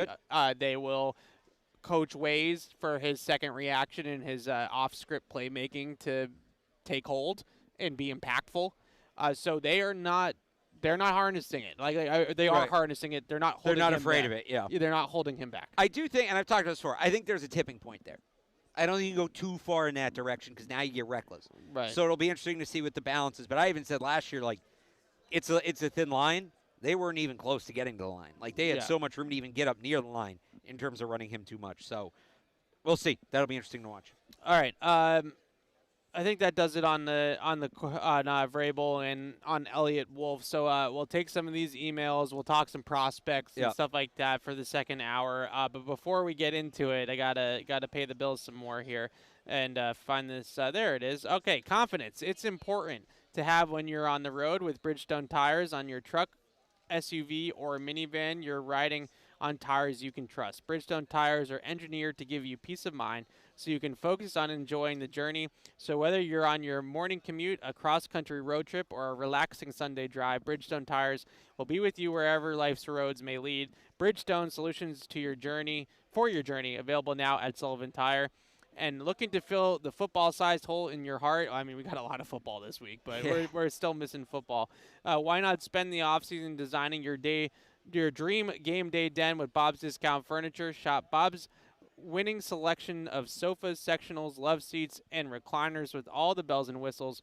We're talking cup holders, charging ports, even Bluetooth speakers. With Bob's flexible financing offers fit any budget, and you'll be ready for the first coin toss in no time. So stop in and stock up for next season with Bob's Discount Furniture, the official furniture store of the New England Patriots. I got to tell you, after 2.5 days at the Combine, those reads are a lot harder. I'll tell you, after 2.5 days at the Combine, I could use one of those comfortable couches and lounge chairs. They're a lot harder to do. Ready to put my feet up. It's a lot of walking. I know, woe is us, right? We had to, you do I probably need it. Telling me. I complain. I've cleanly shaved for the first time forever, which I didn't want to do. My trimmer broke. And now everybody's seeing what was under there, and I needed the steps. Oh my goodness! All right, so some of these emails here that we can get into. Wanted to start here with Nick emailed in about Andrew Berry, the Browns general manager, made some waves yesterday when he said that Cleveland views Travis Hunter as a wide receiver, and he's kind of surprised, I guess, and we've sort of been talking about this a little bit, that it's not more consensus given the positional value. What did you think of Barry saying that? Because I think he's kind of the first top decision maker to just come out and say, I prefer him as a wide receiver. So first off, Combine moment for me, talking about this on a podcast by my table on Radio Row yesterday, along with Andrew Callahan. As I'm saying it, Andrew's eyes get kind of wide, and I'm like, it was Barry that said that, right? He goes, yeah, I was just right behind you while you were saying it. Yeah. So that was fun. Doesn't surprise me, because I think for the Browns that makes sense. The Browns, they have one of the few positions that they're kind of set with this corner. Denzel Ward, Newsome, they got a couple good corners over there. They don't really have a ton at receiver beyond Judy. So they need a receiver more. He probably is a better fit for the Browns at receiver. That makes sense. But if they're gauging it that closely, every team is doing their due diligence. If they're gauging it that closely, is that a sign that he's, maybe the Browns, I know you said they might be locked in on quarterback, but are they considering Travis Hunter? Yeah, if they've gotten to that point of the evaluation. I think it's great that somebody, because I've been on the Travis Hunter wide receiver train for a while. I think it's great that to hear that from a general manager, because you watch the tape, he's a dynamic impact wide receiver, in my opinion, at the next level. And there are not a lot of those in this draft. We just mentioned that, but I think he can truly be one of those guys that I would put into a similar tier as some of the guys last year. Rome Odunze, Brian Thomas Jr. I probably wouldn't put him in the Neighbors Marvin Harrison Jr. tier, but I have him right in that mix for wide receiver 4, wide receiver 3, something like that in that draft last year. And it's interesting that somebody would say that. Now, the tricky part is it's much easier, in my opinion, to major in corner and minor in receiver than it is to major in receiver and minor in corner. So if you're going to play him at wide receiver predominantly and he's going to major in playing receiver, like what's the plan to get him involved on defense, or are you just saying we don't need it? So we've kind of talked about like 2-minute drills, right? Yeah. Obvious pass situation late in games, but so much of playing corner is feeling out the receiver over the course of the game, and you don't get to do that if you're only playing it part-time. So it is worth considering that if he's playing corner, he might just be playing corner. The one I wonder, and I don't know if he would go for this, if you're going to play him part-time at defense, you play him at safety. And do you just tell him against certain teams in certain spots, we're going to put you up top? Because he can play true center field. I think he can play true single high. He doesn't really do it at Colorado, but I just look at his athleticism, his instincts, his ball skills. I think it translates if you give him enough time to work on it and practice. Yeah. Do you just say, you can cover the whole field, right, sideline to sideline, when we get into 3rd and 15, when we get into a 2-minute drill, when we get up 21, team's throwing, we're just going to throw you back there on the back end and have you patrol deep. And then that allows us to play 10 up front. So you're essentially asking him to be like a more souped-up Daron Harmon. I was going to say, I was going to go too far. I was going to say part-time Ed Reed, but somewhere between the two, yes. But those are two very far poles. But like Daron Harmon is the guy that on 3rd and money, he was going to play up top. It was allowed Devin to play robber, Patrick Chung play in the slot and play tight ends and things like that. And that's how they kind of all got to their sweet spots in that defense, and when the Patriots were rolling. I just think if you're going to do it part-time, because part of playing it part-time also means practicing it part-time, right? Yeah. I feel like that's an easier role to just sort of step into and get your individual assignment versus playing corner, where you really have to study. Like, you still have to study receivers, but like we hear like great corners, right? Steph Gilmore has talked about this. Christian Gonzalez talked about this. Gilmore especially would talk about like, if this guy's foot was at this angle when he was lined up versus like 2 degrees differently this way, like I knew what route he was running, right? That takes hours and hours and hours to study. And Travis Hunter's a film junkie. We know that. He's talked about that a lot, but you got to study a lot of film on offense too, because you're probably doing that for the opposing corner. So to be able to do both of those things, it's tougher. As if you're at safety, you're just kind of back reading the picture in front of you. It's more big picture. Okay, I could see that. All right, a bunch of questions about this, and I'm glad that the emailers brought it up because, like we've been saying, my mind kind of let it slip when we were on the breaking news part of the show. But Harold Landry, sounds like that he is going to be on the trade block, on the move. That came out earlier this morning. And obviously, a very huge connection to Mike. I think Mike Vrabel drafted Harold Landry. I believe so. I know Landry had the most sacks of any Titan during Vrabel's tenure. I'm 99.9% sure that he was a draft pick. Now, some of the that's sort of the pros, 2018, right? Of familiarity with Vrabel, familiarity with the system, productive in the system. Still had, I want to say, 9 sacks last year. I mean, not a big pressure guy last year, but still cleaned up a little bit with the sack numbers. So 9 sacks, yep. And 28 years old, so not ancient, right? Like we were talking about this earlier, and I was like, isn't he like really old? You thought he was 40. Okay, I was obviously exaggerating. Yeah, but even 40 exaggerating means you think he's like 33, 34. Yeah, I thought he was like into his 30s because I just feel like I've been familiar with the player for a long time. I guess time flies. The downside, I suppose, is the $17.5 million that he's due on the rest of his contract over the next 2 years. It's 17.5 next year. I don't know what it is in the second year. Regardless, he's not a $17.5 million a year player anymore. And on top of that, if you're also giving up some sort of trade compensation to make it happen, now usually these stare downs can end in just an outright release, maybe post June 1 cut, something like that. When the team recognizes we're not going to get anything for him, or we'll just let him loose. So maybe that could be the case, and he just becomes a free agent, and Vrabel can sway him to come here to play with him and Terrell Williams again. But what are your thoughts overall now that I laid it out on Harold Landry? Yeah, I mean, they need multiple pass rushers. Is he their answer at the top? You know, they're the guy you're building it around? Probably not. Is he a really good second guy, a really good cleanup guy, as you like to call it? Yeah, he would be. And he's a guy, we talked earlier about, how desirable of a destination the Patriots really are in free agency. And sometimes, how many times we've done this with players the last couple of years, you can't just wait for him to get cut. You can't just wait for him to hit free agency because he won't sign here. You got to trade for him. Landry you can sell. They should be able to sell Landry by putting him back, like you said, with Mike Vrabel and Terrell Williams. Not worth paying $17 million, especially if you're giving up something on top of that. But he's a guy that I feel pretty comfortable that if he got to free agency, New England would be his top destination because the sell to him, like I said, he's a younger guy, 1 year.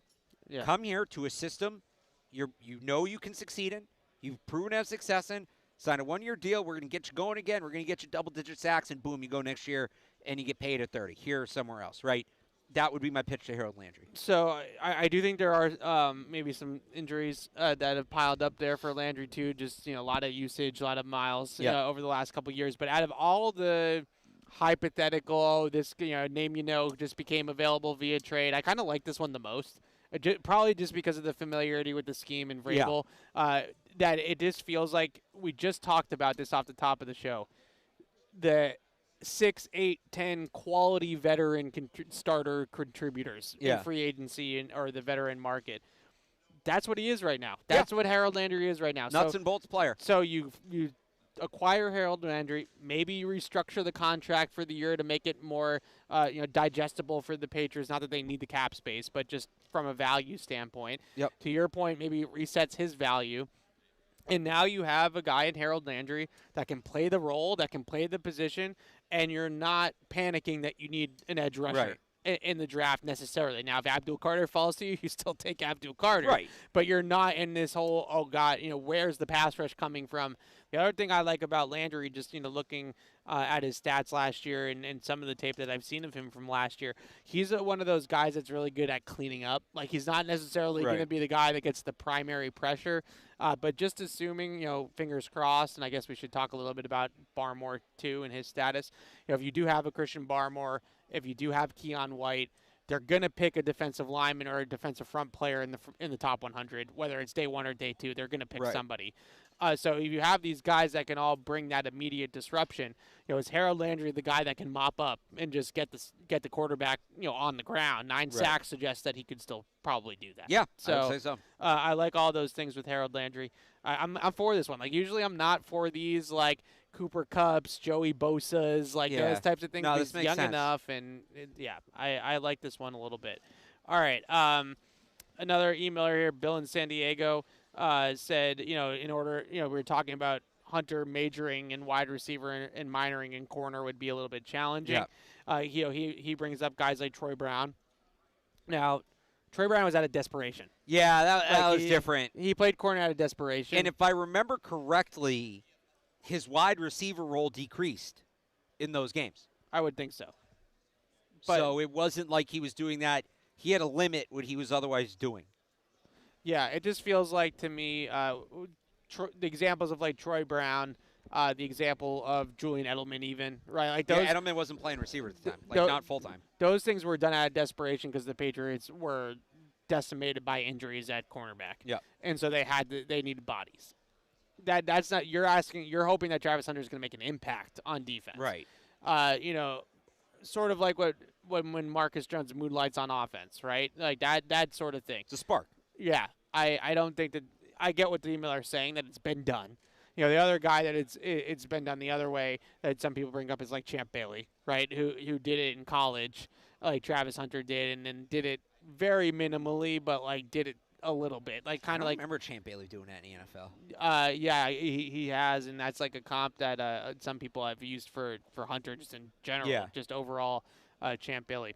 All right, a couple of prospect type emails here. Getting in Mark from Connecticut, one of our very loyal listeners. He brought up Harold Fannin Jr. out of Bowling Green, and the reason why I think this is a good topic is because one of the 3 positions Elliot Wolf mentioned at the podium that he likes in this draft. Defensive line was kind of in its own tier, right? He was very high on the defensive line. Tight end and running back. So he kind of feels like the consensus, I think. I think that's Yep. pretty safe consensus sort of answer there. But Harold Fannon's in that group with Elijah Arroyo and Mason Taylor and Gunnar Helm, that they're all kind of clustered together there on day 2. The thing that scares me a little bit about Harold Fannin is him in this offense particularly. Yep. It's a little Jonnu Smith. That's my comp for him. It's I mean, regardless of the Patriots, like overall, that's the comp. Yeah, like you hear a little bit of Jonnu Smith, a little bit of Isaiah Likely, like that type of player. He's a scheme touch player. He is.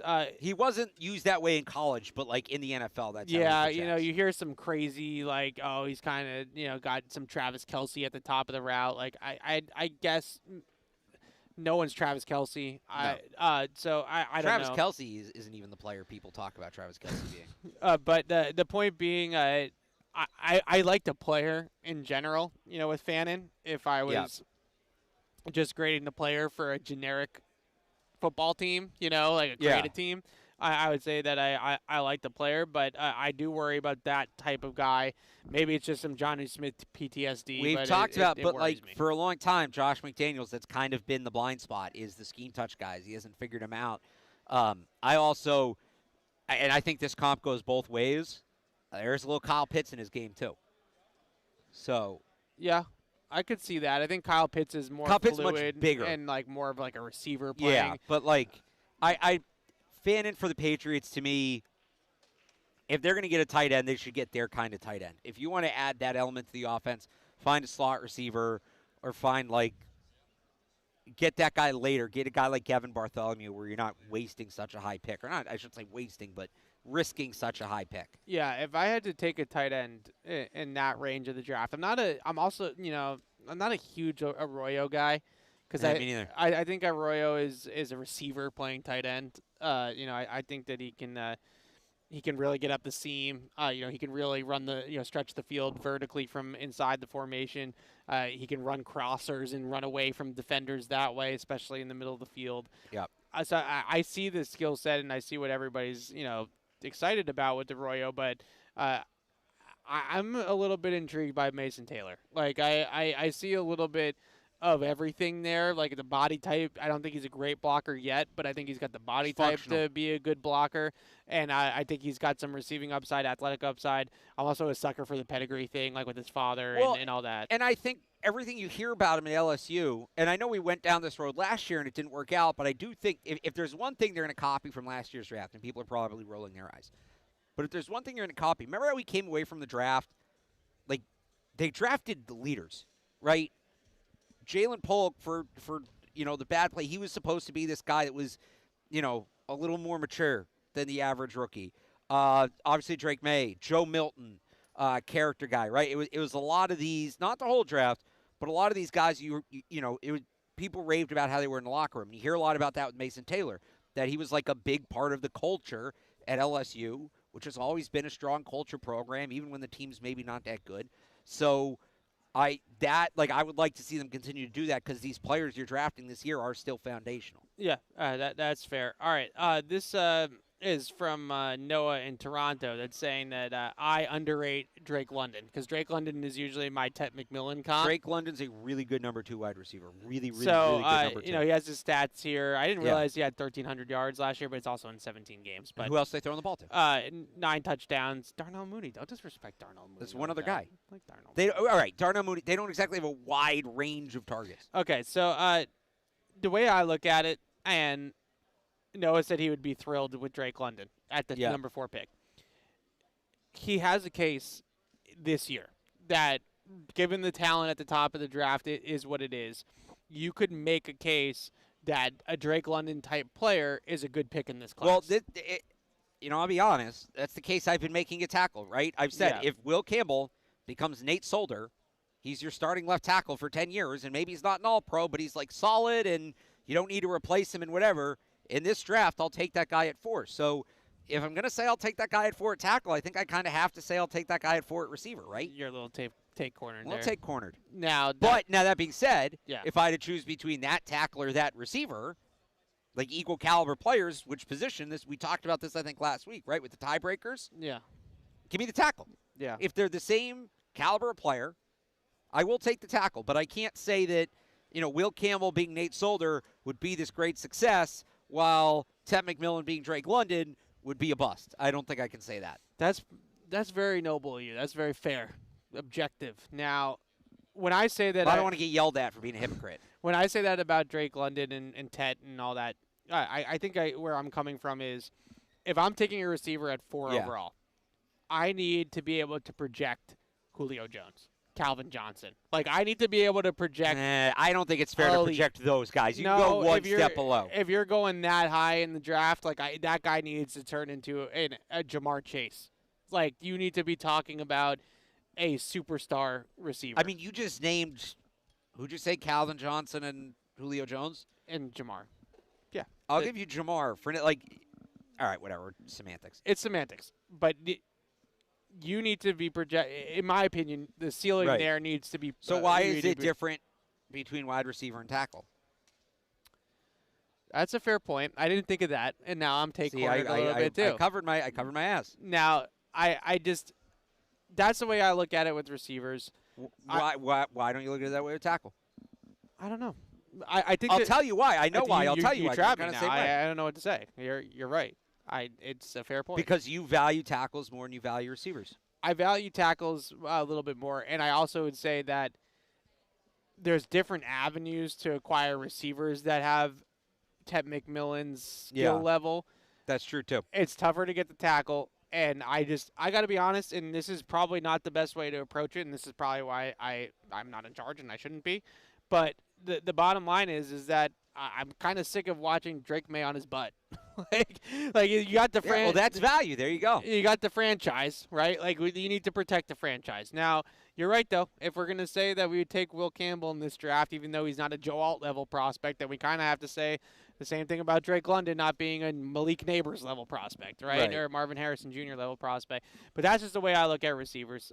Here's the next one from Kyle in Pembroke, also a regular listener.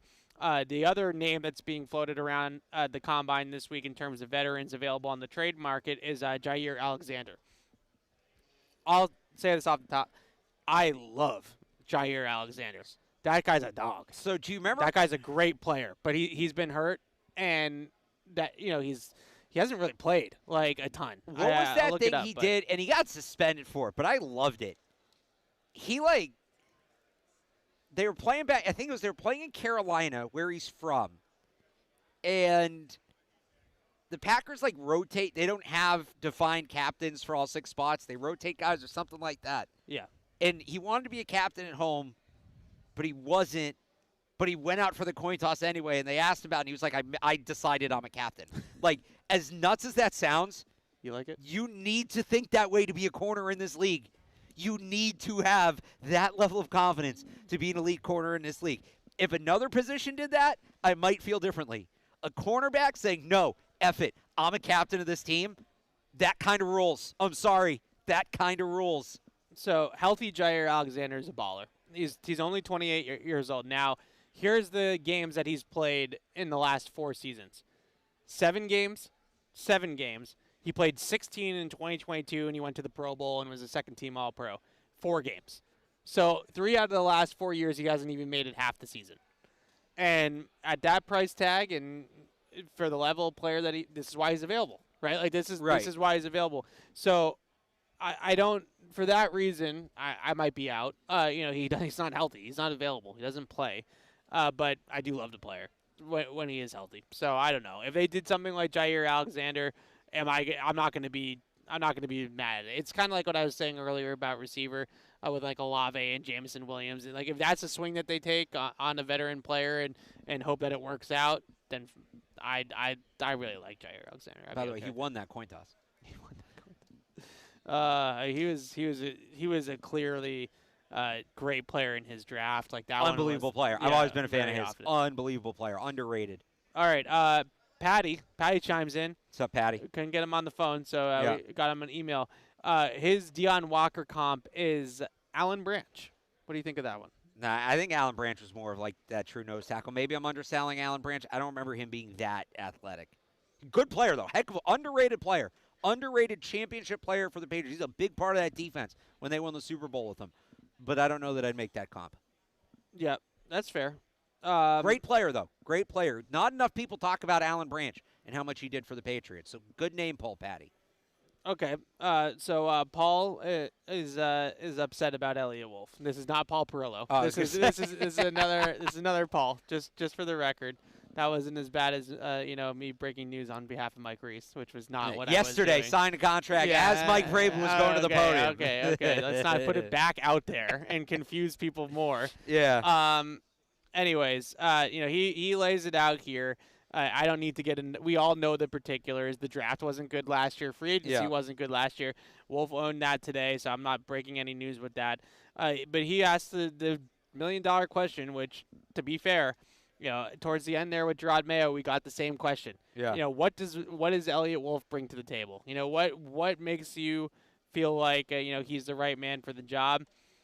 I think the one thing that I always go back on with Elliot Wolf, and when we were talking to him earlier, this is his 31st combine. Yeah. Because he's been coming to the combine with his father since he was a little kid, and he told a great story about how his father had him tracking broad jumps at one of the combines that he was at when he was still, a kid or teenager or whatever. And for whatever reason, the official record keeper lost the broad jumps. That didn't have them. So the only person that recorded every single broad jump at the combine that year was a young Elliot Wolf. So the NFL used Elliot Wolf's broad jumps at the combine. That's it. It's the pedigree, right? It's the bloodlines and the fact that out of everything that you could say about last offseason and all that, he's been around it. Like, he's got a resume of an NFL general manager. And like any field, sports or not, there's an element of it that's political. And this is a guy that has been around and knows people. And when you want to try to trade, when you're trying to, navigate through the agents and the GMs and this and that, he's been on those roads. Ryan Cowden has as well, but not for as long. Mike Vrabel has been a head coach, so he's done it to an extent. Elliot Wolf's been around the block with these guys. He knows the ins and outs. Yeah, it's a fair email, Paul. Like, it's a fair question. He's out to prove himself right is now. That all enough to give him like full control of the roster? I don't think so. But he doesn't bring nothing to the table. Yeah. Luther Burden question from Jeremiah. With the buzz around the combine right now that Luther Burden could fall out of the first round, are you interested at 38? Yes. Yeah, me as well. Yes. I would be interested in a slight trade-up as well. I think he's everything you've wanted them to have in a receiver for a while. Oh, yeah. Explosive, 3-level playmaker. He's got that attitude, and in a good way. I know it showed up in a bad way last year, but in a good way. The quote from the scout about he got bored with Missouri's offense.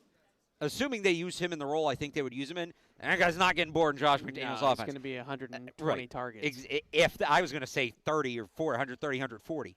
So I really like Luther Burden. There was a time where I considered him the best receiver in this draft.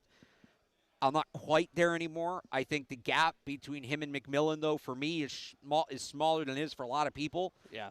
I think for the right, I would need to know the team. I don't know that he's a blanket first-round talent, but I think on certain teams he's certainly worth the first-round pick if you have certain infrastructure in place. But to get him in the second, at this point, if I'm any team, to get that skill set in the building, absolutely. Absolutely. I think with the right coaching, he's not going to step in day one and do it.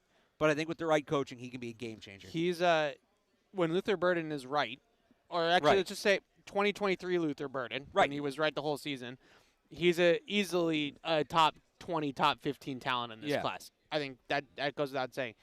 He's what I love about Luther Burden and that type of receiver, as you were talking about, just a 3-level separator. Right. Like, you can hit him on quick hitters over the middle of the field, and he'll catch and run with it for an explosive. Any you can hit him route over the top, and he can catch and run with it for another explosive. Like, any route can be a touchdown. Yeah, he's got that ability to dynamic playmaking ability everywhere on the field. Yeah. All 3 levels of the defense, crossing routes, digs, big digs, things like that, verticals, quick touches, scheme touches, quick hitters, scheme touches, all of it. I love the player. I think at 38, it's a no-brainer to me because you're getting a guy that's first-round talent. That's when you pick those guys. I will say, he might fall further than that, though. He might fall further. Like, Does he get If the he falls further than that, then it's more than just what happened last year. Does he get the A.D. Mitchell treatment? He could. That's what I'm saying. Like, that wouldn't surprise me. And that's there. I do have a rule of thumb at a certain point where we hear some things, we don't hear everything. If a guy starts falling that far, it's like, all right, somebody knows something I don't.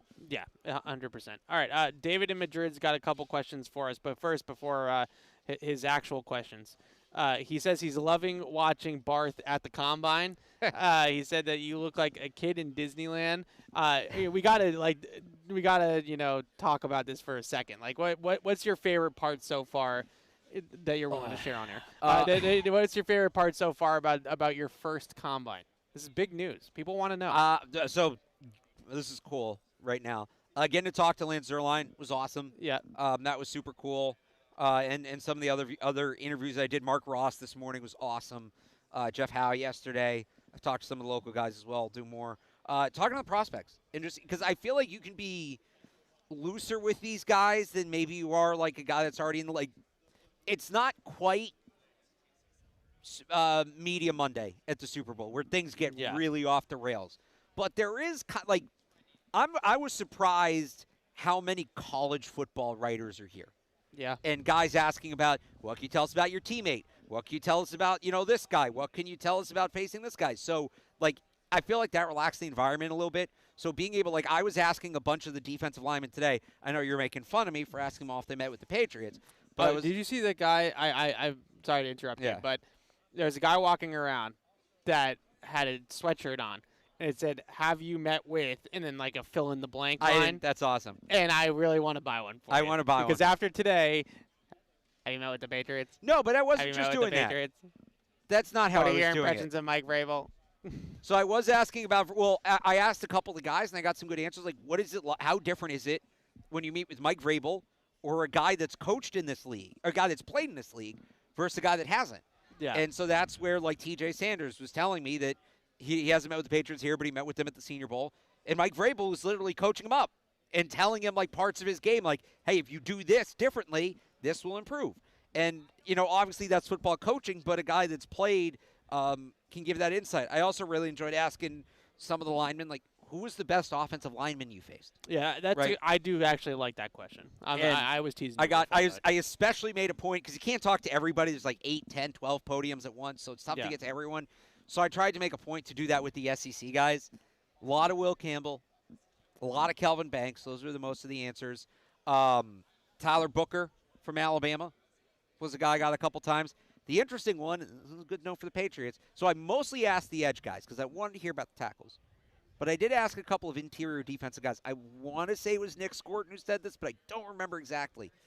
Cooper Mays, who's the center at Tennessee, who is the brother of Cade Mays, who I really liked in the draft a couple years ago, son of coach. Patriots might need a center on day 3. They might be looking there. Cooper Mays, I had a couple guys tell me, interior guys tell me Cooper Mays from Tennessee was a tough battle. So there you go. I actually did ask Kyle Kennard. Kennard? Did I say that right? Kennard. You're the name guy. Yep. I did ask Kyle Kennard about Will Campbell, his matchup with Will Campbell last year. Yeah, and he got him as good as anybody. Yeah, I got him a couple of times crossing his face on the inside. Those are like the clips that you see of, Will Campbell over sets. Like if you wanted an example of that, a tangible clip example, you go to that game and pull the Kyle Kennard L's that Campbell took, and he was kind of diplomatic about it. He didn't exactly go too hard at Will Campbell, but he said it was a good battle, and just iron sharpens iron, that type of thing. So I do like that question. It is interesting. Ask the corners, the receivers, the corners. The tackles with the edge rushers. That sort of thing. So there was one really interesting answer I got from Princely Umanmielen from Ole Miss, who said Will Campbell, and I asked why. He said he'd never seen a tackle run block like that. Yeah. And obviously we're talking about these guys as pass blockers and protecting Drake May, but he said he'd never seen a tackle like that aggressive and that ferocious in the run game. So I thought that was an interesting perspective. Okay. Make of it what you will, but do you have an all-podium honoree? Honestly, this is big at the Combine. You got to give an all-podium honoree. So we've only talked to one group. Umanmielen was really good. Yeah. He had some good insight. Two if you count the linebacker. He's very conversational. Yep. Scorton was really good. Kind of talked about his background, how he got here. He's a guy that's played a lot of different positions, gave some insight into that. And Ben Sauls Got some good stuff from Ben better Sauls. call Saul. I got to talk. There was a line for Ben Sauls. I had to wait. No, you didn't. Yeah, no, there was a line. Legitimately, there was. I think he was from Pittsburgh. The guy, he must have been from Pittsburgh. The guy in front of me, because I heard him asking other players about the Steelers. But yeah, I got like 3 or 4 questions. Ben Sauls, Nice. intense guy. If they want like intense people, Yeah. nice guy. Don't get me wrong, he was nice, Yeah. but intense. We're getting this is a bomber moment. Yeah, this is Ithaca. Yeah, we're Ithaca. People don't know what pictures bomber right now. moment means. Yeah. The Ithaca College Bombers, Yeah. where we went to school. Okay, Mr. Frog's behind the camera back there. You're gonna put Betch on your all podium team. Yeah, there you go. So it's Betch. I think it's Betch. Yeah, Bet. it's not Beck. It's Betch. Yeah. Anyway. Like you want your kickers to be intense, right? And Saul's, I asked him, what is it like to be a lefty kicker? Like, there aren't that many of you guys. He goes, Yeah. I just want to be a great kicker. I was like, all right, I get that. And, I was Great like, answer. you kicked in, and Great I'm answer, paraphrasing, great like, answer. kicked in Acrisure Stadium. Like, how does that help you in the league? He goes, it's good for my resume. It's a, respected stadium. Like, he was just all business. I do have to mention this, and I don't think he'll mind. But my favorite thing about the combine is that somebody that has not watched a second of film will just completely judge a guy off of his podium presence and just be like, I'm out. So one no socks comes after Mason Graham goes at the podium, and we can't draft that guy. And I was like, what do you mean? And he was like, I won't go too much into what he said, but that's what he said, and I was just laughing so hard, and I was like, I mean, other than maybe Travis Hunter, it's probably the best tape in the entire draft. And I will say this about Mason Graham though, the backup no socks, just a teeny weeny bit. He came as advertised in terms of his demeanor and his personality. I don't necessarily think he's not going to be a 10-year captain like Will Campbell, right? Yeah. Like I don't think he's going to be our big rah guy. Speak of the devil, no socks on the scene. I don't think that he's going to be one of those types of guys. That's not necessarily a bad thing, but I couldn't help but feeling when Mason Graham was up there that if Belichick was still in charge, this is just one of those guys that is going to quietly go about his business. Christian Gonzalez. He's going to be in the building at 6 a.m. He's going to work his tail off. He's going to be an excellent football player. It's not the flashy pick. It's not, the only difference between him and Gonzalez is Gonzalez was awesome at the combine in terms of the workout. But he's not going to be the best athlete. He's not going to be a first off the bus guy. He's not going to be a rah vocal leader, but he's just going to get crap done. He's just going to be a really good football player. If they still have any of that Belichick DNA in terms of that sort of thing, then I could see them gravitating towards Mason Graham. If Vrabel wants guys like him, like Vrabel, then that's not. Then it's Mike Will Campbell or the guy that I would say my all podium guy of the day, Jalen Walker from Georgia.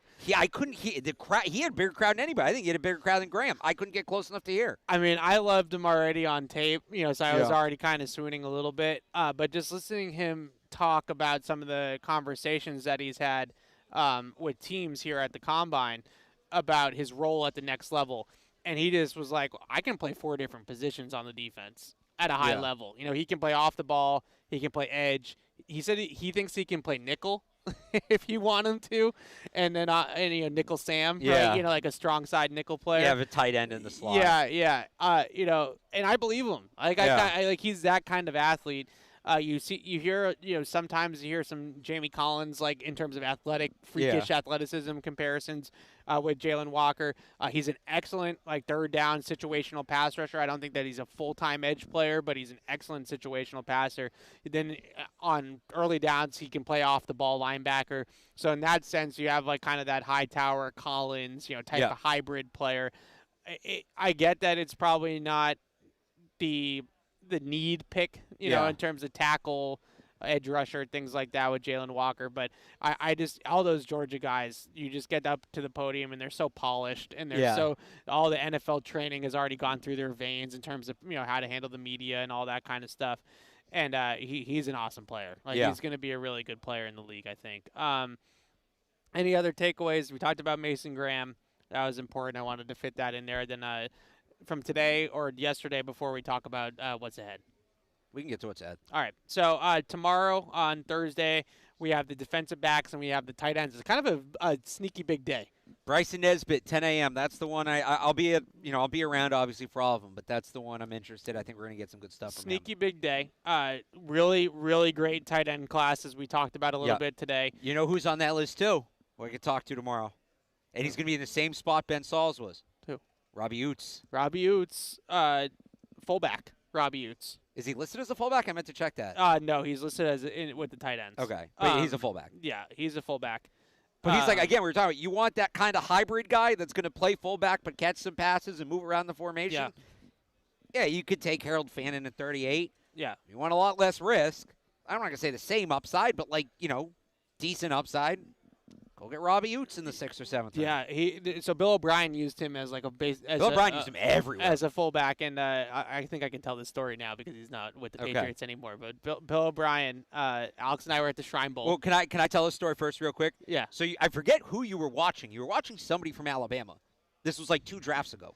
And no, I was watching the Alabama offense because Bill O'Brien was their offensive Oh, that's what it was. Yeah. Yeah. And you text me, who's 47 on the Alabama offense? This is one of those loaded Alabama teams. Yeah.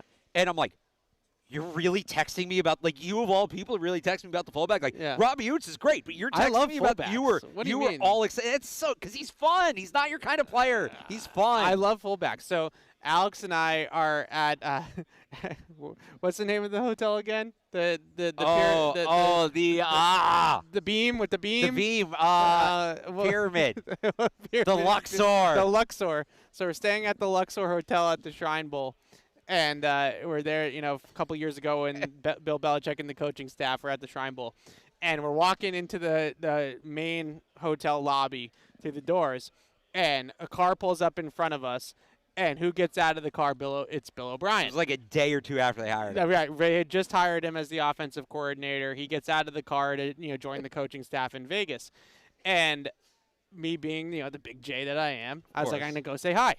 Right? I'm going to go say hi to Bill O'Brien. So I go up to Bill O'Brien, and I say, hey, Bill, Evan Lazar, Patriots.com, just wanted to introduce myself. And he goes, oh, yeah, I know who you are. And I was like, you do? Like, you just got here. What do you mean? And he goes, yeah, I read what you wrote about my offense on the website. Don't do that again. And I was like, okay. And he was like, yeah, sequencing plays, and you gave away too much. And I was like, all right, yeah, noted. I will never do that again, I promise. But the way that I figured out how he was sequencing the plays was through Robbie Oots, because his usage of Robbie Oots was he was building up to something with Robbie Oots, and then they ran a bluff screen or something like that and hit it for a 50-yard touchdown later in the game. And I was like, wow, that is tremendous sequencing of plays. That's awesome. So yeah, that's a little Bill O'Brien story. So I have the tight ends tomorrow. No, so don't do that again. Don't do that again. Just like that. I was like I'm white as a ghost. I'm like, oh God. Tyler Warren tomorrow. Colston Loveland. Those will be big. And then obviously at 11 a.m. On tomorrow on Thursday with Group 4A, we got Travis Hunter at the podium. Main event. So that'll be the main event, and I'm just fascinated. I'm really interested to look at get his answer on the $1 million question. But he's gonna say he wants to play both ways. He's gonna say, I feel comfortable playing both ways. Wherever the team needs me, I'll go. Yeah. The real answer is going to be what we hear out of meetings, I think. Yeah. But it will be interesting to hear him answer the question. I just wonder, he's going to get up there. You're probably right. He's going to. Yeah. I think he's going to say he's not going to close any doors because he doesn't help himself if he closes any doors. He's going to say he wants to play both ways. Yep. And I think because he's been consistent about that he's up for he's comfortable with whatever. Yeah. I wherever the team needs him. I just wonder if he'll get asked obviously. Why are you with the defensive backs? And I think we both have kind of gone over on this show about the schedule, logistics, and stuff. Maybe it's as simple as that. And, I'm interested to see what he says when he's pressed on that a little bit about what position he's going to play. We mentioned some of the deeper tight ends today when we got asked about Fannin, but, his tight end class is great. There's going to be a lot of good tight ends to talk to tomorrow. Bryson Nesbitt at 10 a.m. is a good shout by you. That's a good one as well. Is there any other, corners, safeties, and then I do want to talk about the workouts tomorrow getting underway as well. some of the Senior Bowl guys, just because there were some guys I really wasn't as familiar with that stood out at Senior Bowl. Mac McWilliams, who I know you like from UCF, he's a corner. But you think Mac McWilliams could play a little free safety if you need him to? Definitely could play nickel. I don't know about free safety, but well, like they used to move John Jones back there at times. Yeah, I guess not maybe. single high, but like a split safety. You think he'd be a split safety? Maybe. He definitely has the ball skills. That's what I'm saying. He reminds me a little bit of John Jones, a little bit. Yeah, he's a little bit longer, I feel like, than John Jones. Yeah. Just like looking at his body type, but I hear you. But like Mac McWilliams, I want to hear from the Texas kid, who's not getting nearly enough attention for the Patriots right now. The Texas long kid. week. The Texas safety. Oh boy, I'll look it up for you. Andrew Makuba. Oh yeah, Andrew Makuba. Andrew Makuba. Yeah. I just want to kind of because he is a little bit of a rarity in that you don't see that many guys that were like true free safeties in college football anymore. Yeah. All these guys are coming out as hybrids, but Makuba kind of was a true free safety. So how he views himself coming to the league, he'd be a great fit for the Patriots. And if what time Siobhan Revel talks, see where he's at. Yeah, if he talks, he's not going to work out, right? Like I don't think so. Coming off the torn ACL, he's at 11:20 tomorrow. Okay. Yep. So just kind of see where, because he's I don't know how much you studied him. I haven't done as much as I'd like to, but from what I've seen, Physical guy. like he's my kind of corner. Like reminds me. You remember how much I love Tariq Woolen, right? Yeah. 6'3", long arms, plays man, plays press. Small school guy, transfer. On tape, it does not look like he should fall to 38. Yeah. Doesn't look like it. If he hadn't torn his ACL, he wouldn't have. He'd be a clear first-round pick. If he does fall to 38, I've been pretty insistent when we talk about Josh Simmons that the Patriots' top 3 picks need to play this year. But if Siobhan Revel, if he'll be back in October, that's a really interesting pick at 38. He might be the best player on the board. That would be a really interesting pick, assuming he's on the right track recovery-wise. Yeah. So defensive backs. I think the Senior Bowl guys too are obviously I watched those guys up close, so I'm interested. I am interested a little bit just to hear from Will Johnson because I mean I don't think it's right for the Patriots, but still he's actually going at the same time as Travis Hunter, so that's going to be tough. But with Will Johnson, I just there's some questions there that probably wouldn't have existed if he could have just came out after winning the national championship game. Long speed, man-to-man ability, to cover routes down the field and vertical routes and stay attached and all that good stuff. But I think a lot of that, and I meant to say this with Luther Burden too. Those young breakout players. And this is a big feather in Luther Burden's cap, especially at the receiver position. If you're a young breakout player and you break out before you're draft eligible, like the year before you're draft eligible, there's a lot of examples of that junior season being kind of a letdown. Like you're going to go to the NFL, you're probably going to be a first-round pick. You just don't have the fire. Like you just don't have it. And I wonder a little bit of that with Will Johnson. He's not as fast, I don't think, as he's not going to run like Christian Gonzalez did, but he kind of glides like that, where it doesn't look like he's kind of effortless. Like he's not trying sometimes, but I think he is. Like, I'll give you this one too. This will just be interesting. I bet the majority of the Big Ten corners will get asked what it was like covering Jeremiah Smith. Yeah, and maybe some of the teams they played in college football playoff too. And obviously Jeremiah Smith's not in the draft, but I think we'll get some interesting answers from that.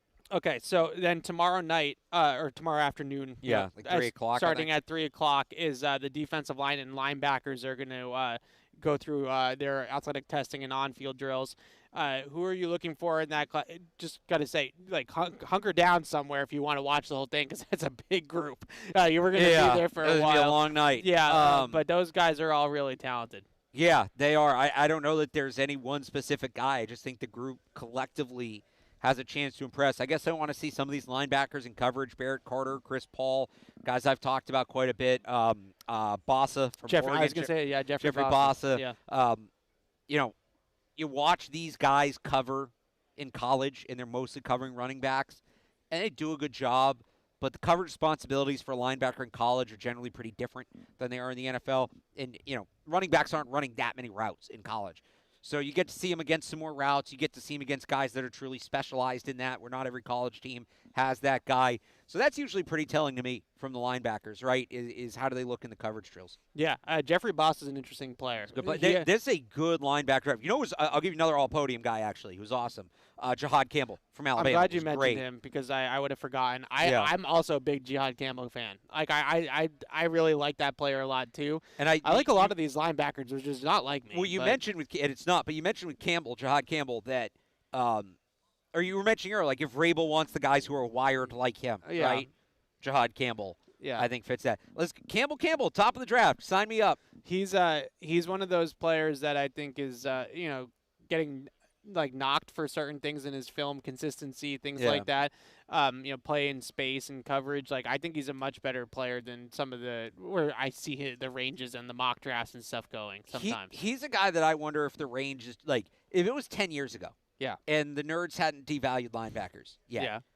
He's had to get that shot in at the nerds. True. Just had to. He's a clear first-round pick. Yeah. And now he's like fringy first, maybe second. To me, that's just the devaluing of the position and nothing more. Okay. A couple of other guys just to mention here in terms of the drills tomorrow. Shamar Stewart from Texas A&M is in my from everything that you hear. Yeah. Shamar Stewart's about to put down an insane like Trayvon Walker-esque combine. Okay. So he is an absolute freak athlete, and he's long, he's big, and he's supercharged, right? So he's going to put down a great combine, and a lot of experts are predicting that it already kind of getting ahead of it, that his combine is going to be so good that all of a sudden he's going to be like a top 10 pick, right? Like he's going to have that kind of freakish type of athleticism. The other guy that I'm just interested in because big guy move fast, right? Yeah. Kenneth Grant from Michigan. So he's not getting nearly enough attention because everybody wants to talk about Mason Graham. Yeah. Part of the reason Mason Graham looks so good is Kenneth Grant playing next to him. Kenneth Grant from Michigan, I believe was on the freaks list. Should be. Yeah, from everything that you hear and you see some of the pursuit down the field and things like that he has on film where he chases guys down, he is going to have a ridiculous workout tomorrow, and he's going to be a really, really freaky athlete. So I'll put in, I always like watching the jumbo defensive tackles, right? Deion Walker, Cam Jackson, those have been my guys. Seeing what they do. So he's not as big, and I know we got to wrap, but he's not as big as Jordan Davis, so it's not going to be like that. Nobody's Jordan Davis. It's not going to be that jaw dropping that the guy that size, but he's a big boy, and he's going to put up a great time. He's going to run really well. Jordan Davis sub-5. Don't forget that. So I called that. Kenneth Grant is my guy to watch, other than Shamar Stewart. But Kenneth Grant, I just last thing on him, he doesn't have the production that Mason Graham did, like the on-the-ball production. But when you watch the tape, he's doing a lot of dirty work. A lot of dirty work. He's a tough guy to move. He's really athletic. All right, so that does it here today for this edition of Catch-22. We'll be back in studio next week to recap all of this good stuff at the Combine. And free agency here in Indianapolis. We got to get you some shrimp cocktail. Yep. I know I still haven't done that. That's on the list. You can't leave Indy without some shrimp cocktail, and I'm sure both of us are going to want one of these by the end of today. So easy to drink, easy to enjoy. Bud Light, the official beer sponsor of the New England Patriots. We'll see you guys next Wednesday back to our normal time in studio at Gillette Stadium. But until then, have a good weekend. Bye. Thank you for downloading this podcast. Subscribe on Apple, Google Play, and everywhere else you listen.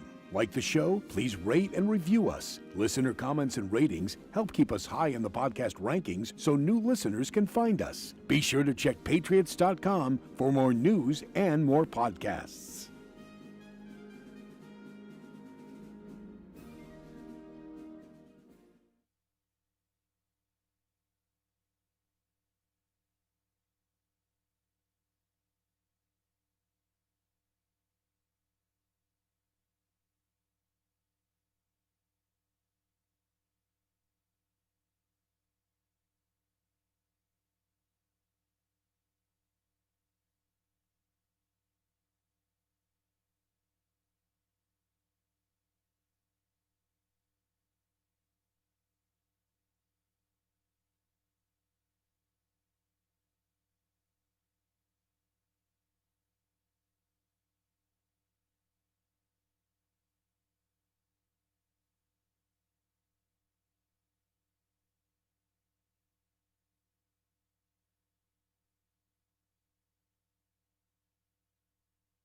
You hear The New England by Bud Light.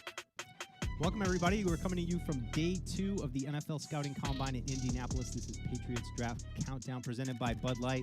Bud Light, easy to drink, easy to enjoy. The